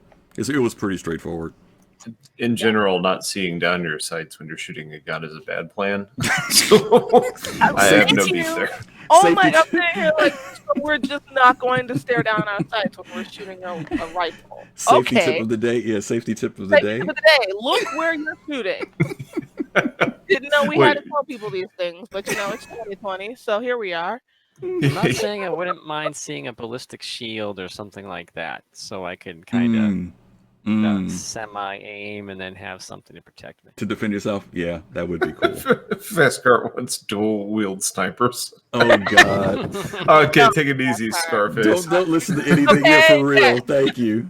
Tony Soprano over here. Oh, God. Oh, my God. All right, here's the next question. How far is CIG willing to go when it comes to expressing sci-fi weaponry? Things like high-tech boomerangs or even energy swords.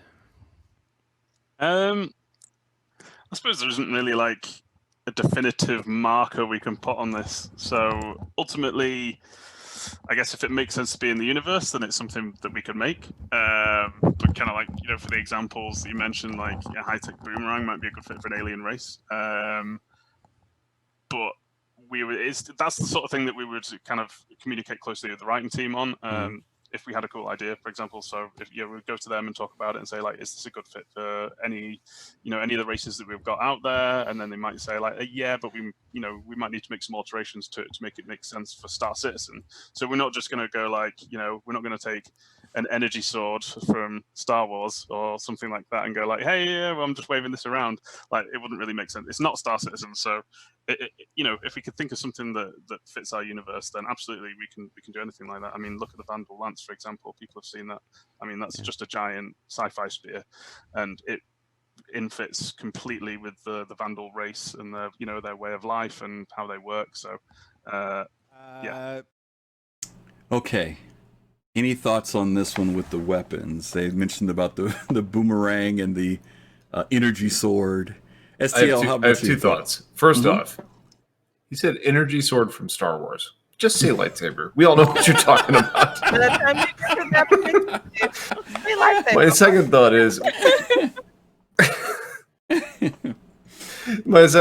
you talk about, like a boomerang or something. The only thing I think about is like Odd Job from the old Bond movies. The hat. Oh, God. We already have the top hats. That's right. That's true. That's true. You know what I really want to do? I want to take the monocle from my eye and use it as like a Chinese throwing star. Kill somebody with it. That's funny. Yeah, the chain. I don't know. That's going to be your optics for your dual-wielding sniper rifles. There you go. Yeah. Well, we talked about throwing earlier. Why don't I just rip the scope off of my sniper and throw it at somebody? Throw it and kill somebody. Yeah. I mean, the funny thing is, one thing I do appreciate, and I'm glad he brought it out this way. He says, we will implement things in the game, but it has to have consideration of everything from the lore, the story, the writing, and have a reason for being in the game. I know that we're all influenced by science fiction and movies that we see, where people always make references to the Millennium Falcon in relation to Star Wars whenever a ship comes out. Oh, it's the Millennium Falcon. But one of the things I don't want to see them doing is I don't want to look at something and see the Millennium Falcon. I might want to see the influences of it.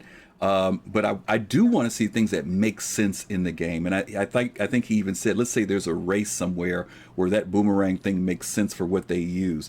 That's fine. But don't just make the boomerang for the sake of because it's cool. I think it should have a purpose in the game. It should be tied to something, an aspect to lore or story that validates it being in the game. And I know that's got to be very difficult because many of the people who work on Star Citizen are people who've worked in the industry, the motion picture industry. They've worked on some of these films, and I can imagine how difficult it is to try to create new things when you're also basing it on the history of science fiction and ships that we've seen in the past. So, anybody got some thoughts on that? Feel free to toss them in. I am a strong agree.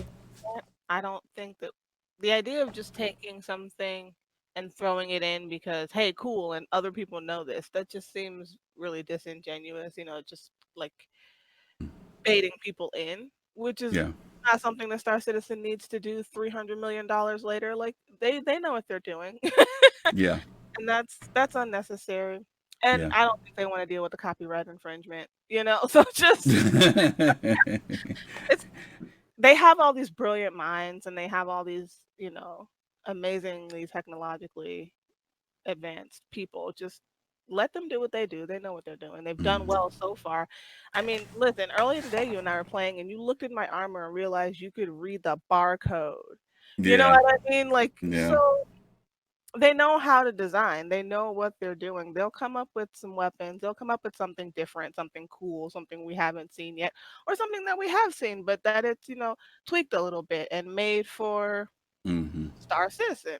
Yeah. That would be nice. I'm looking Well, I mean, you don't want to put in a boomerang and all of a sudden have a bunch of Aboriginals coming out of copyright claim.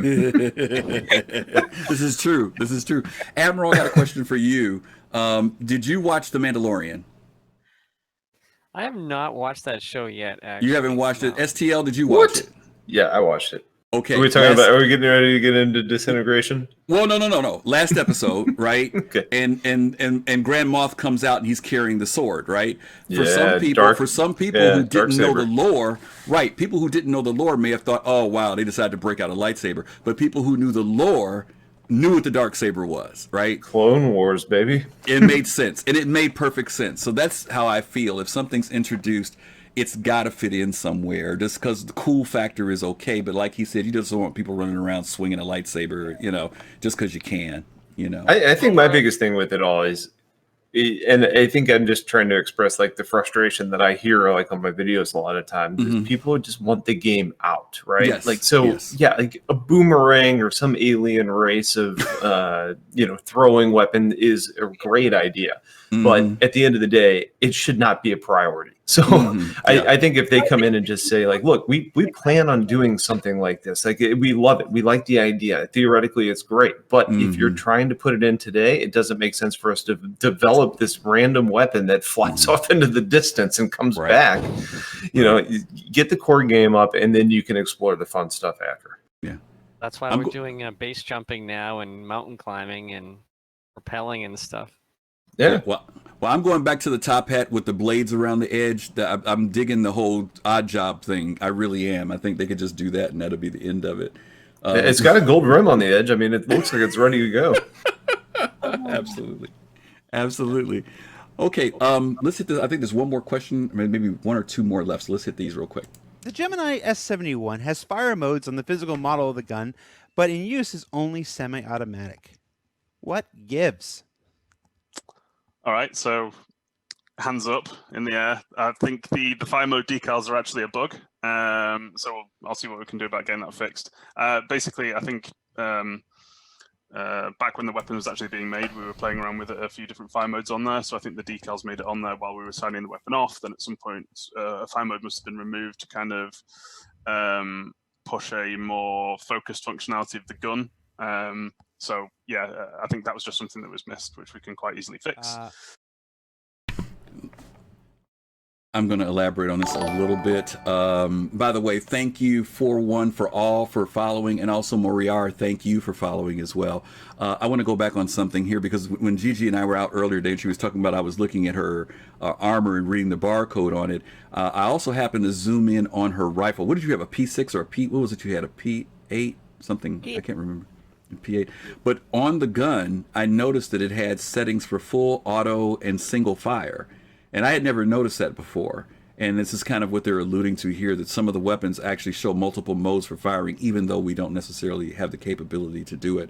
So they just made a reference to the fact that it was probably just artwork that remained. I don't know if that's ever going to happen. Would you guys want that in your weapons? Would you guys want the feature of being able to change up? Some of the weapons already have the fire mode changes. Right, there's a couple of them, practical. Right? Yeah. Yeah, like the Custodian, I know can go from full auto to burst fire, and then I think it even does single fire. Oh, I didn't know that. I think so. It's been a while since I've touched the Custodian, but that was my go-to a while back. So, I like that option. Now the question though is how fastly can you change fire mode based on your situation? I think that's a skill-based thing, and I think at the end of the day, that's what CIG is trying to do, is making everything you do skill-based, gameplay. So, maybe you're sitting there burst firing because you're, handling one, target, but then all of a sudden, 3 or 4 come running at you and you flip the switch and you go to full auto. Yeah, I think it's good to have in game. Now, knowing your weapon and whether that it's applicable to the situation or not is important. So, and I like the idea. Admiral, how about you? Are you a PvPer or FPS guy that would care, or you just go with what you got?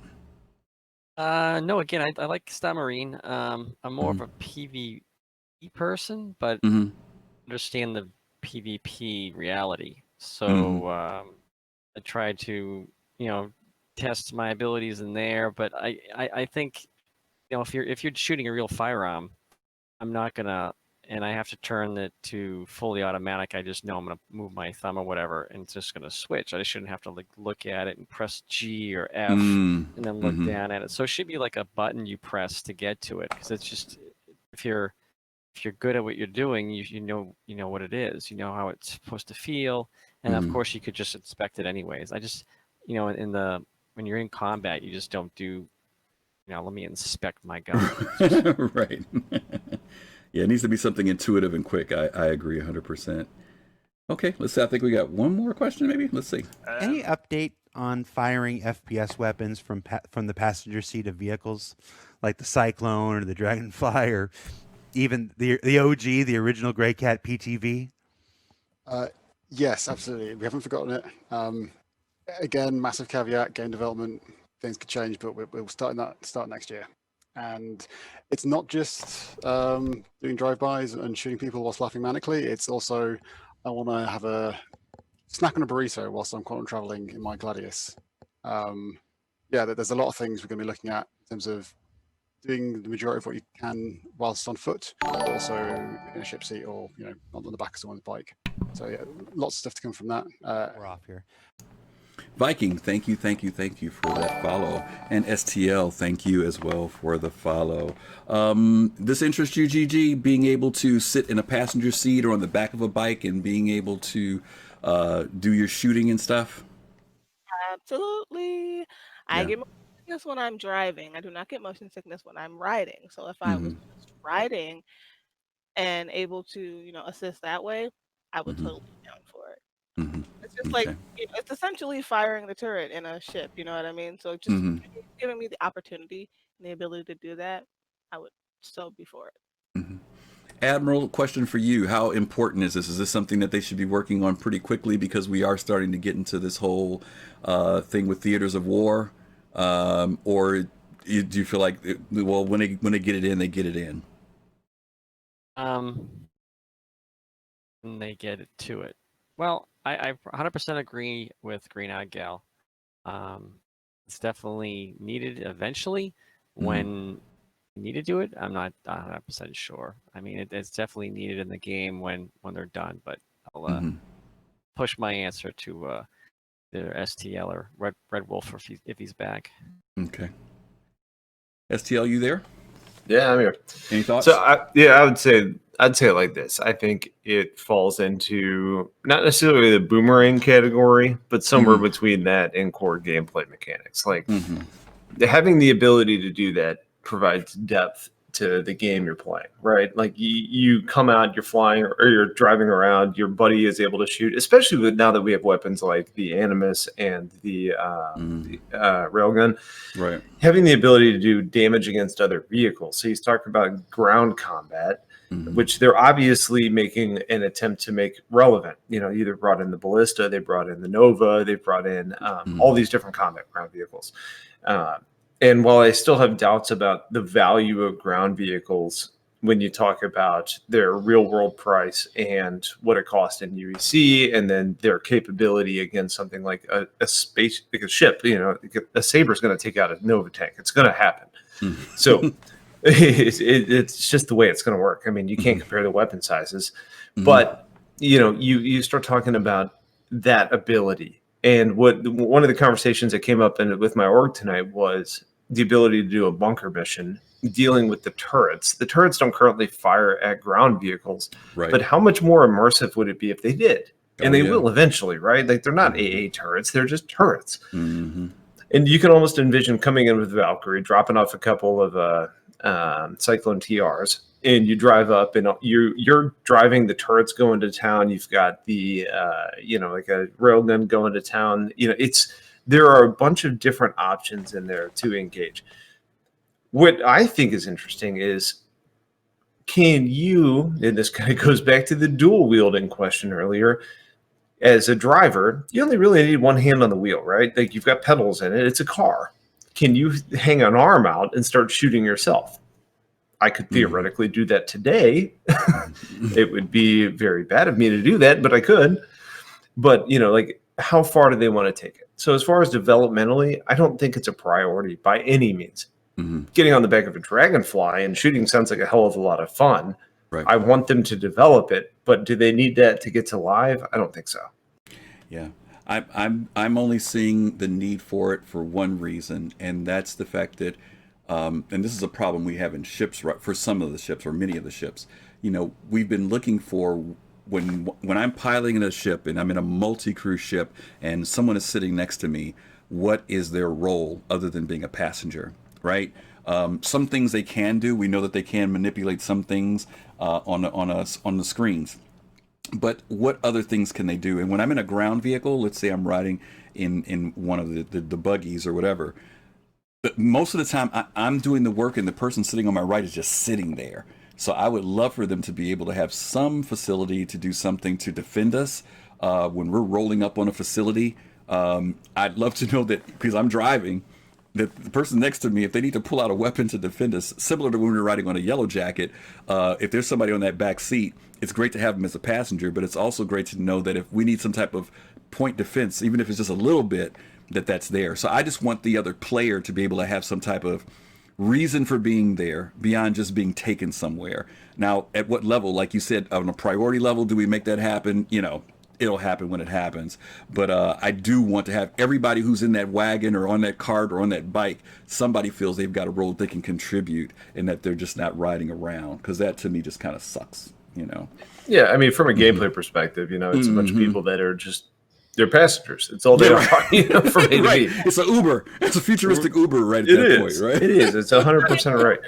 And I think when you look at it, you say the gameplay design has always been, you are going to be able to get in. You're going to be able to perform the engineering duties. You're going to be able to perform the ship management responsibilities. And that almost crosses between, like, the ability to shoot a weapon from the back of a dragonfly to the point where you can sit next to somebody in a freelancer and act as a Rio, or you can act as a engineer, or you can act as a turret operator, whatever it is. Like, it's just furthering the development. And I think the bones are there, but they haven't built any flesh around it. Right. What were you saying, Gigi? I'm sorry, you got cut out. Oh, nothing. I was just being me. You're just being you. Okay. Sorry, Gigi. Yeah, I didn't mean to talk over you there.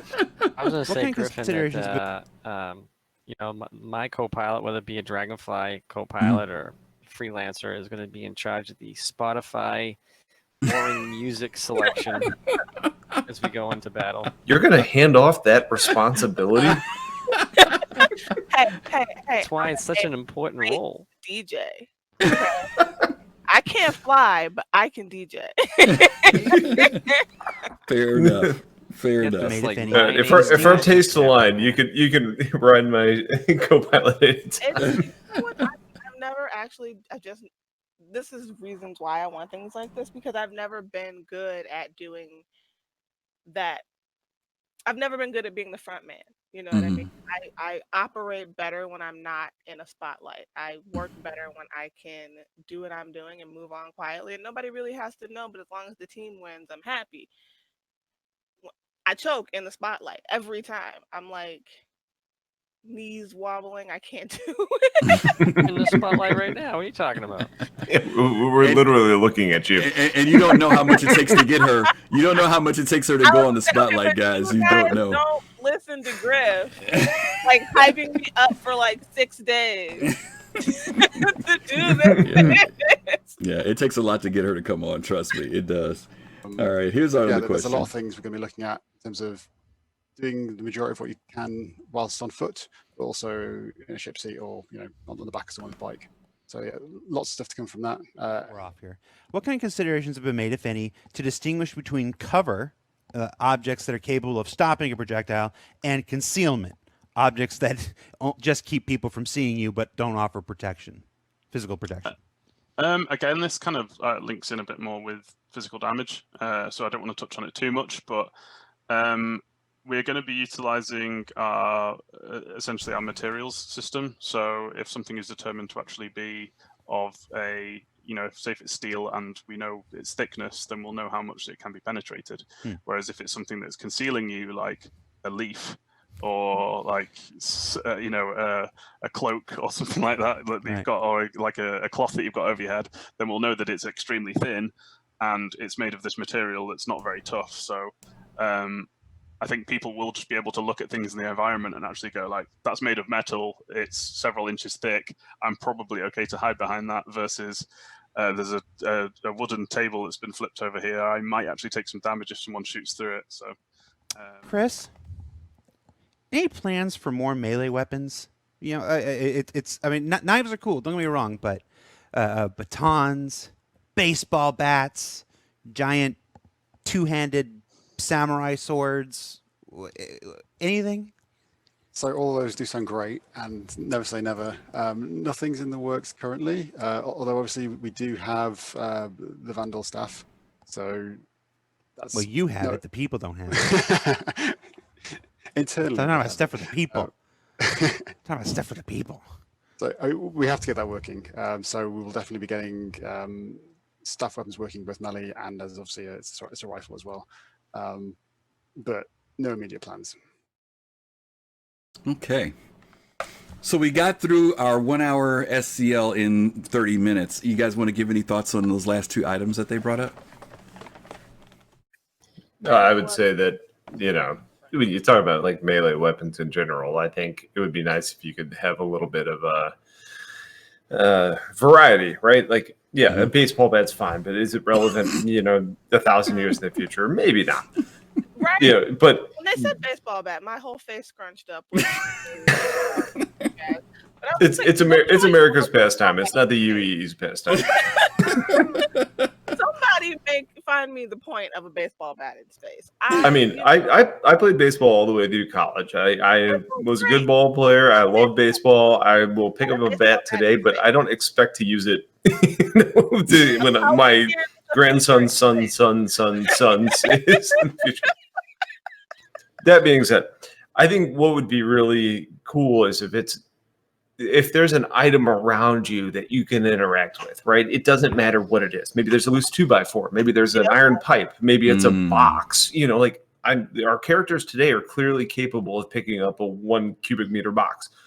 Can I pick it up and smash somebody with a freaking box? Can I do a box mission and then somebody run up on me to try and take it, and then I just chuck the box at their head? Exactly. That would be great. Which actually kind of works right now. Yeah, it does. It does. You can actually throw a box and do damage and hit people, and it's pretty great. But I want to see that with a more interactable environment.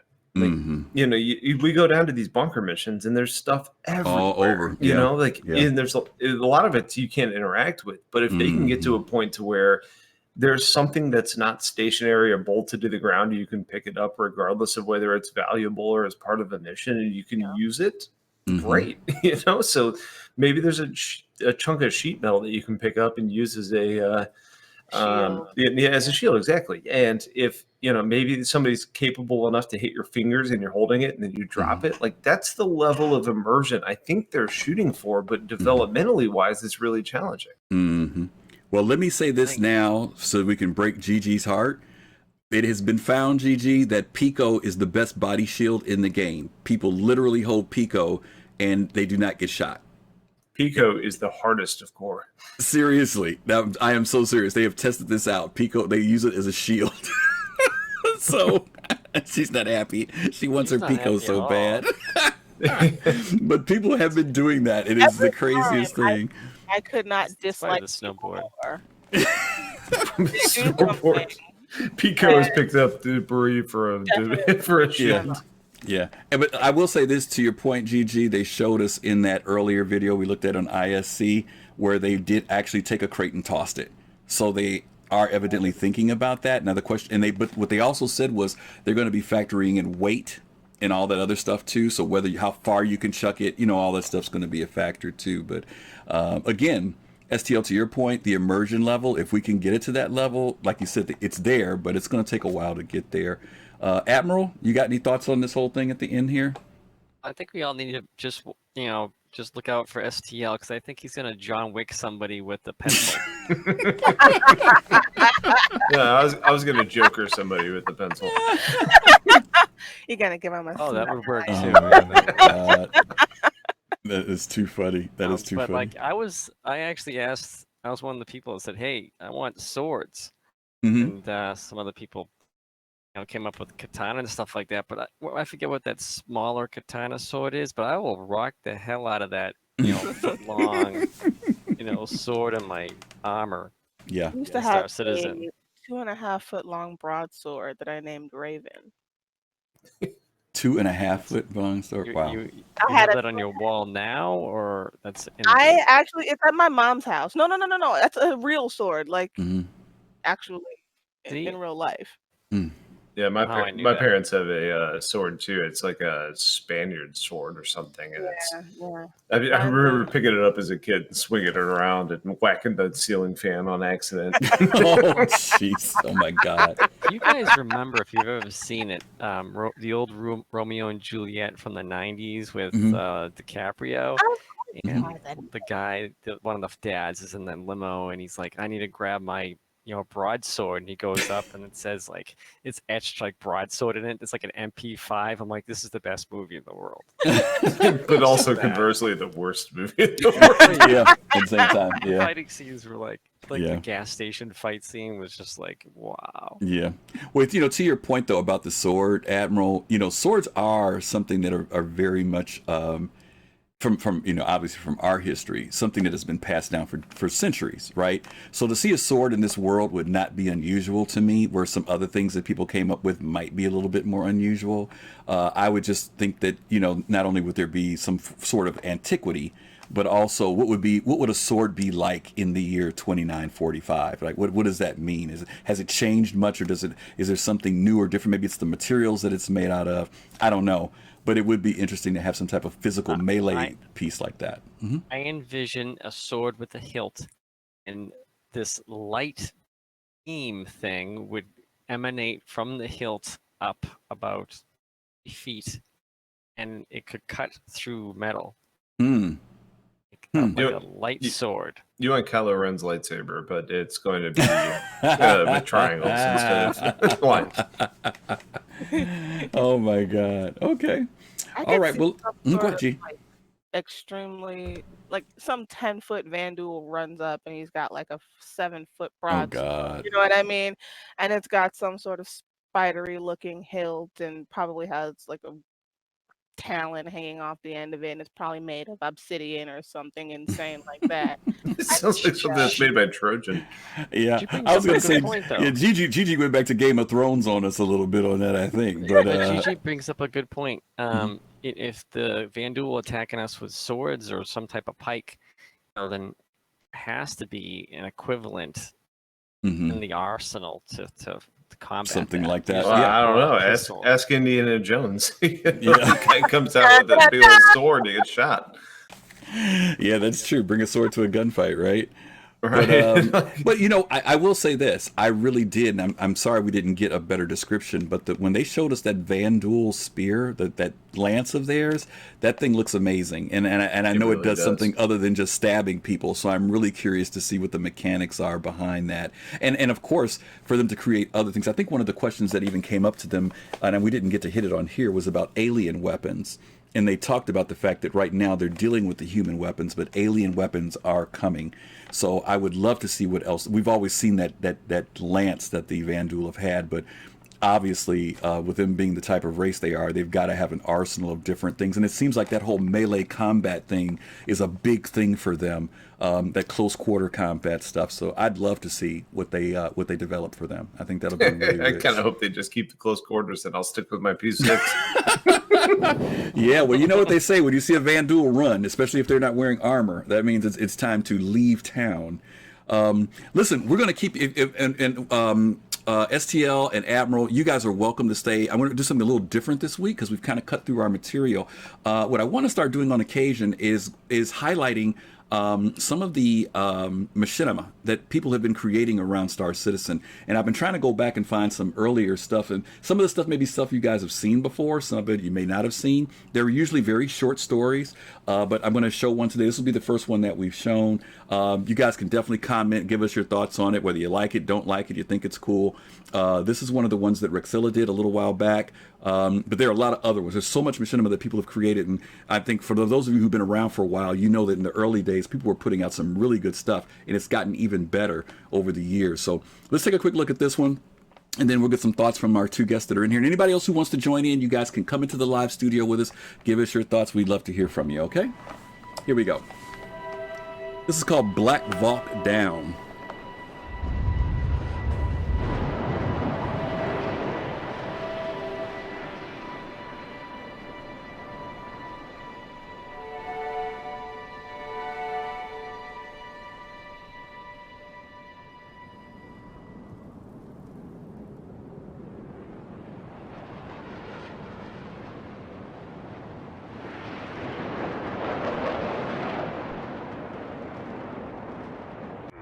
Target number, Hotel November 5209, request splash out.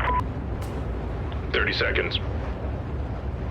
Rhino, you coming in, beacon unreadable. Switch to backup frequency and try again. 159 683. Rendezvous with Bravo team immediately after drop. Check your ammo and oxygen tanks. This is a hot zone. Safety's off. You are cleared to prosecute any other targets of opportunity in that grid square, over. Garros, Dovakai. 12 guns, 2 rounds. 8 delay in effect.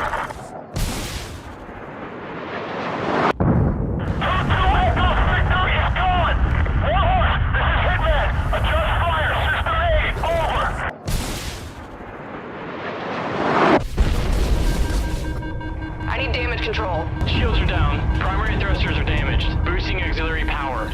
Alright, motherfuckers, we're going in early. We're losing control. The flight stabilizers are malfunctioning. I suggest we put her down as soon as possible.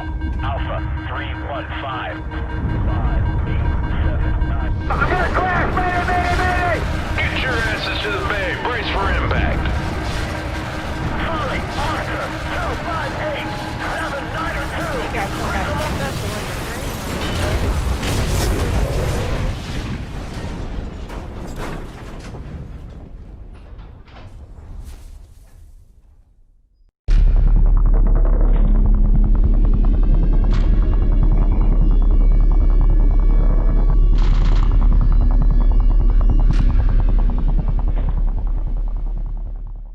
Touchdown in 2, 1.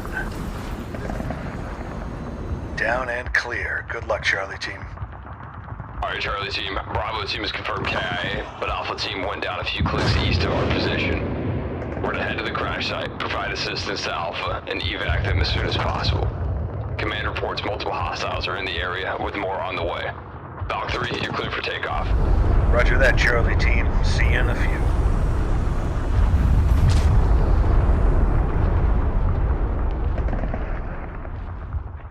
on swivel. Make sure we keep a 360-degree perimeter all the way to the crash site. And make sure when we make contact, check your fire. We don't want to hit any friendlies. Alpha team should be hanging in there just fine. 3 Bravo Actual is KIA. Repeat, 3 Bravo Actual is KIA. Break. We are down to our last javelin. I repeat, we are down to our last javelin. How copy? Over. Roger that, Alpha team. Charlie is en route to crash site. Stand by.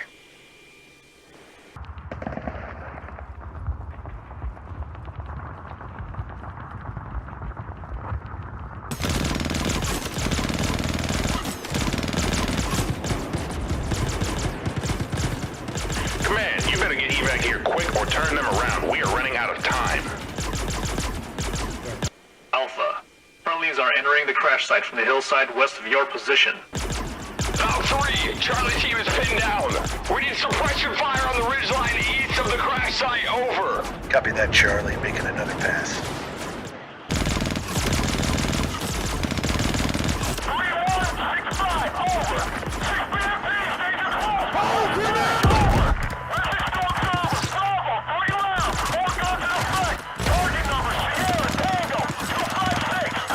Suppressing fire on my mark.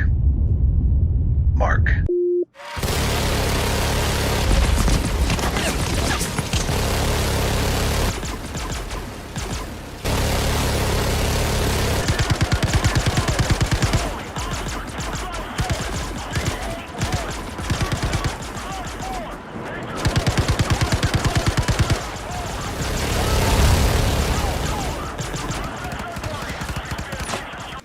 Valk 3, this is Hercules.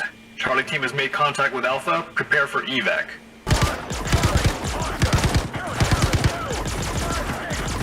Well, I hope we didn't rush you. I thought you liked a good firefight. Yeah, when I start the fire. Let's get these boys ready to move.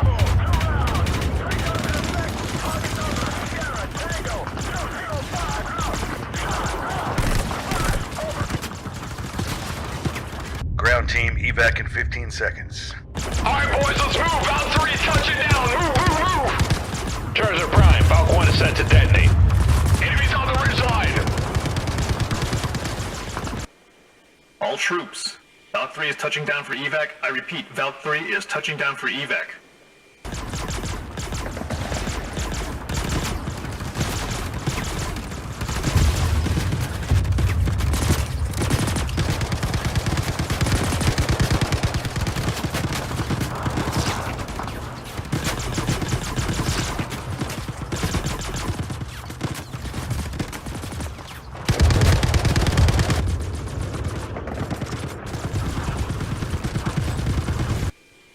Command, this is Hercules. All ground teams have made it to the evac ship and are returning to base.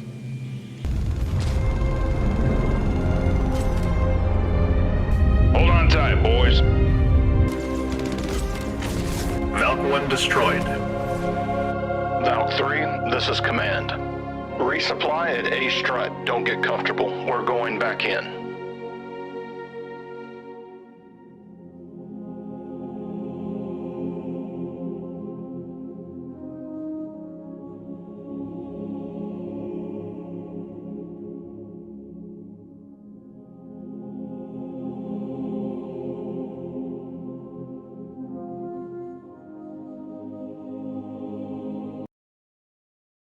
Okay. So let's get some feedback. What did you guys think? GG's. What did you say, GG? I am conflicted. Okay. Because I pretty much really detest Rexzilla. Oh, I forgot about Rexzilla. I forgot. That's right. You're not a Rexzilla fan. Okay. But. I acknowledge that he makes good content. Okay. So, I'm always 50-50 with him. Yeah. Well, I think, and correct me if I'm wrong, is it that you hate Rexzilla or he drives you crazy because of the way he presents? I think you said something to that effect to me. It's the way he... Yeah, he presents as an obnoxious jackass. Gee, tell us how you really feel. Okay.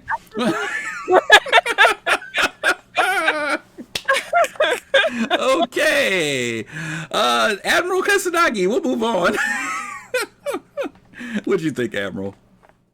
I just want to say that from very cool video, but I think whatever mission they were on originally was a complete failure because they got shot down. So I'm just gonna say it got lost, right? Yeah. Well, he said they're gonna go back and finish it off. Yeah, I know. It's it's kind of weird. I think it was an ice cream run, and they were like, "Hey, we just want to get some ice cream." Is that what it was? Planet. Okay, fair enough. Fair enough. STL, what about you? He went to sleep on it. Red Wolf, I know I heard you. What do you got, Red Wolf? I think Red had to go. He dropped me a message and said he had to go. I've got him there right now. Oh, is he back? Because I had him muted. That was STL. Oh, was STL? Yeah. Where do you get Red? Think of that. Red is here. STL had to go. He went to bed. What did you think of the video? Okay, let me unmute Red. I can't give a fair opinion of it because I have friends that are in that organization. So, Wait, they're really my friends that I may go in diverse com. Well, if your friends are kind of I mean, the question isn't about them, right? The question's about like, what did you think of the video? I mean, did you think it was? I think it's a pretty good video. Okay, yeah. We're not making a comment about Rexzilla's group or anything. The game. Say it again. It's actually that's part of the game. So. Mm-hmm. Yeah, one of the things, or at least what we have now. I just not an FPS person. Everybody knows that. I'm, put me out there as a chunk of meat. Right. Well, see, this is what I will say about the video, and some of you may remember this video is over about a year old now, maybe a little bit even longer than that. One of the things that Rexzilla did do for Star Citizen, we have different content creators that do different things. Some people give out information, some people are entertainment, some people are crazy like we are. But one of the things that Rexzilla did was he showed not just the community, but he showed people who were outside of the community who were saying that there's nothing in Star Citizen to do. He would get on daily and have anywhere from 20 to 40 people filling up a server doing something. And they would do things like this. And, sometimes there were completely crazy events, but usually organized. And he did show what a sandbox was about. And that was the thing I did like about it. The fact that he said, just give me the tools, give me a location, and I'll create the scenario. And so that was the big thing to me that Rexzilla contributed to the community. He even reminded people who've been playing the game for a while who were also saying, well, what do we do? I know we look for the stuff that the developers create, the storylines, the missions, the things that we go into our mobiGlas and do, but he didn't have to do that. He literally just said, give me the weapons, give me a location, give me a ship, and I'll create some stuff. So I like that aspect of what he was able to do. Of course, he has a real big thing on PvP and FPS. That's his big thing that he does. So and that's where his forte is. But I do like the fact that they did make a statement and people started paying attention to the fact that maybe Star Citizen does have quote unquote content. It may not be the content that people are looking for, but there is space to be able to create stuff. So that's my thoughts on that piece. It's a great video. I mean, it really is. It's a lot of effort. Editing and just doing getting all those people together and having everything there, so you can't say it was. I don't think you can say anything bad about it. It's just people's play when it comes to play style.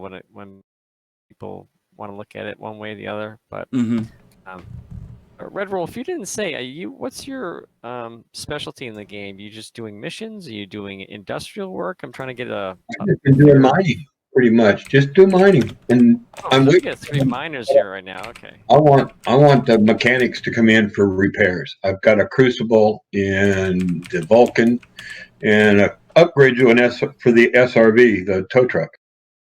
Oh, okay, cool. Oh, I do mining too. That's why I'm trying to figure you out.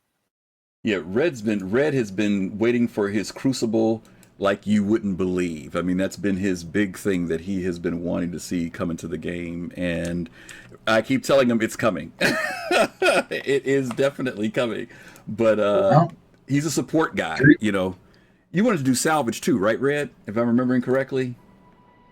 Not so much the salvage. If I run across something, but the salvage can bring engines to me to repair, and I can then put them in. Then instead of just burning or grinding it up, if it runs, bring it to me, sell it to me, and then I'll repair it and put it in.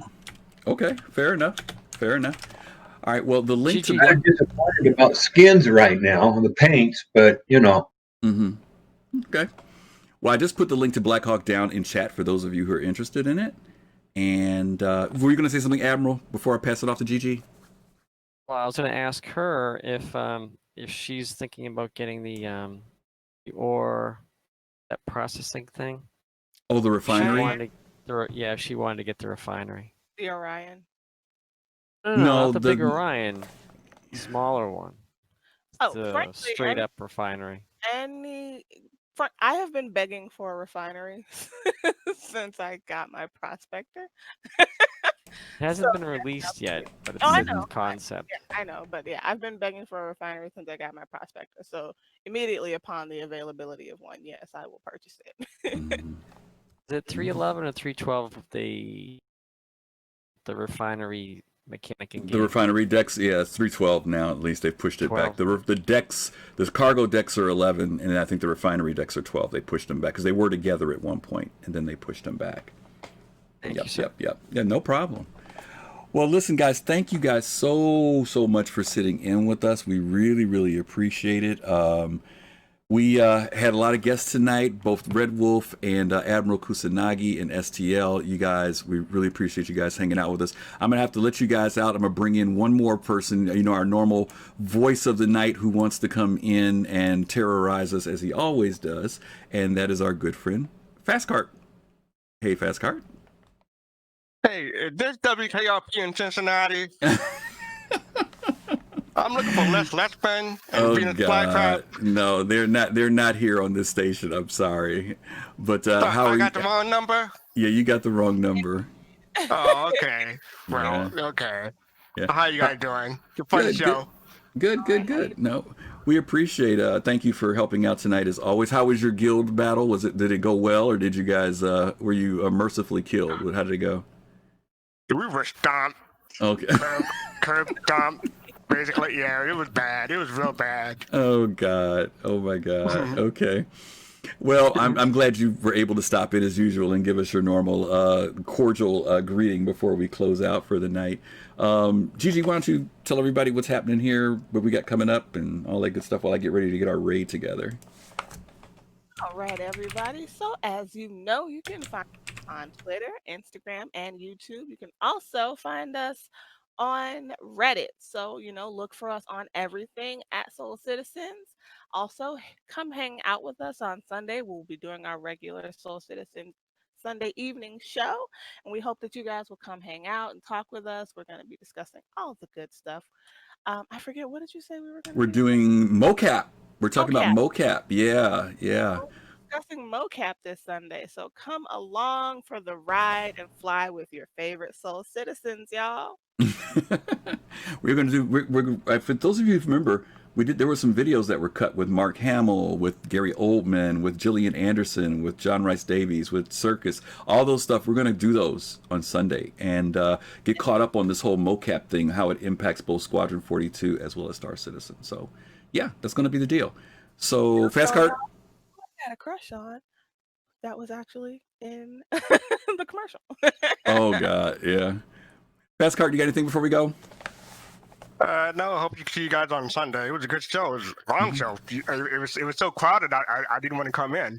No, that's okay. No, it's good. No, we had a good time tonight. And thank you guys for sitting in with us. J2, we saw you sneak in, man. It's good to see you as always. Jay, thanks for the information that you shared. Zelix, as always, we appreciate you being here. For those of you who didn't speak in chat, we are glad you guys hung out with us tonight. Again, we're here Friday nights, 11:30 Eastern Time. Hopefully you guys can stop in on Sunday at 8 p.m. Eastern Time for our regular show. So yeah, check out the mocap thing on Sunday. We are going to be rating Toy Gruben tonight. You guys know Toy. Toy is another great Star Citizen person, and he is out there right now. So we are going to raid him. You guys have a great weekend. Be safe. Take care of yourselves. We'll see you on Sunday. And as always, love, peace, and soul. We are out of here. See you guys later. Dr. Johnny Fever forever.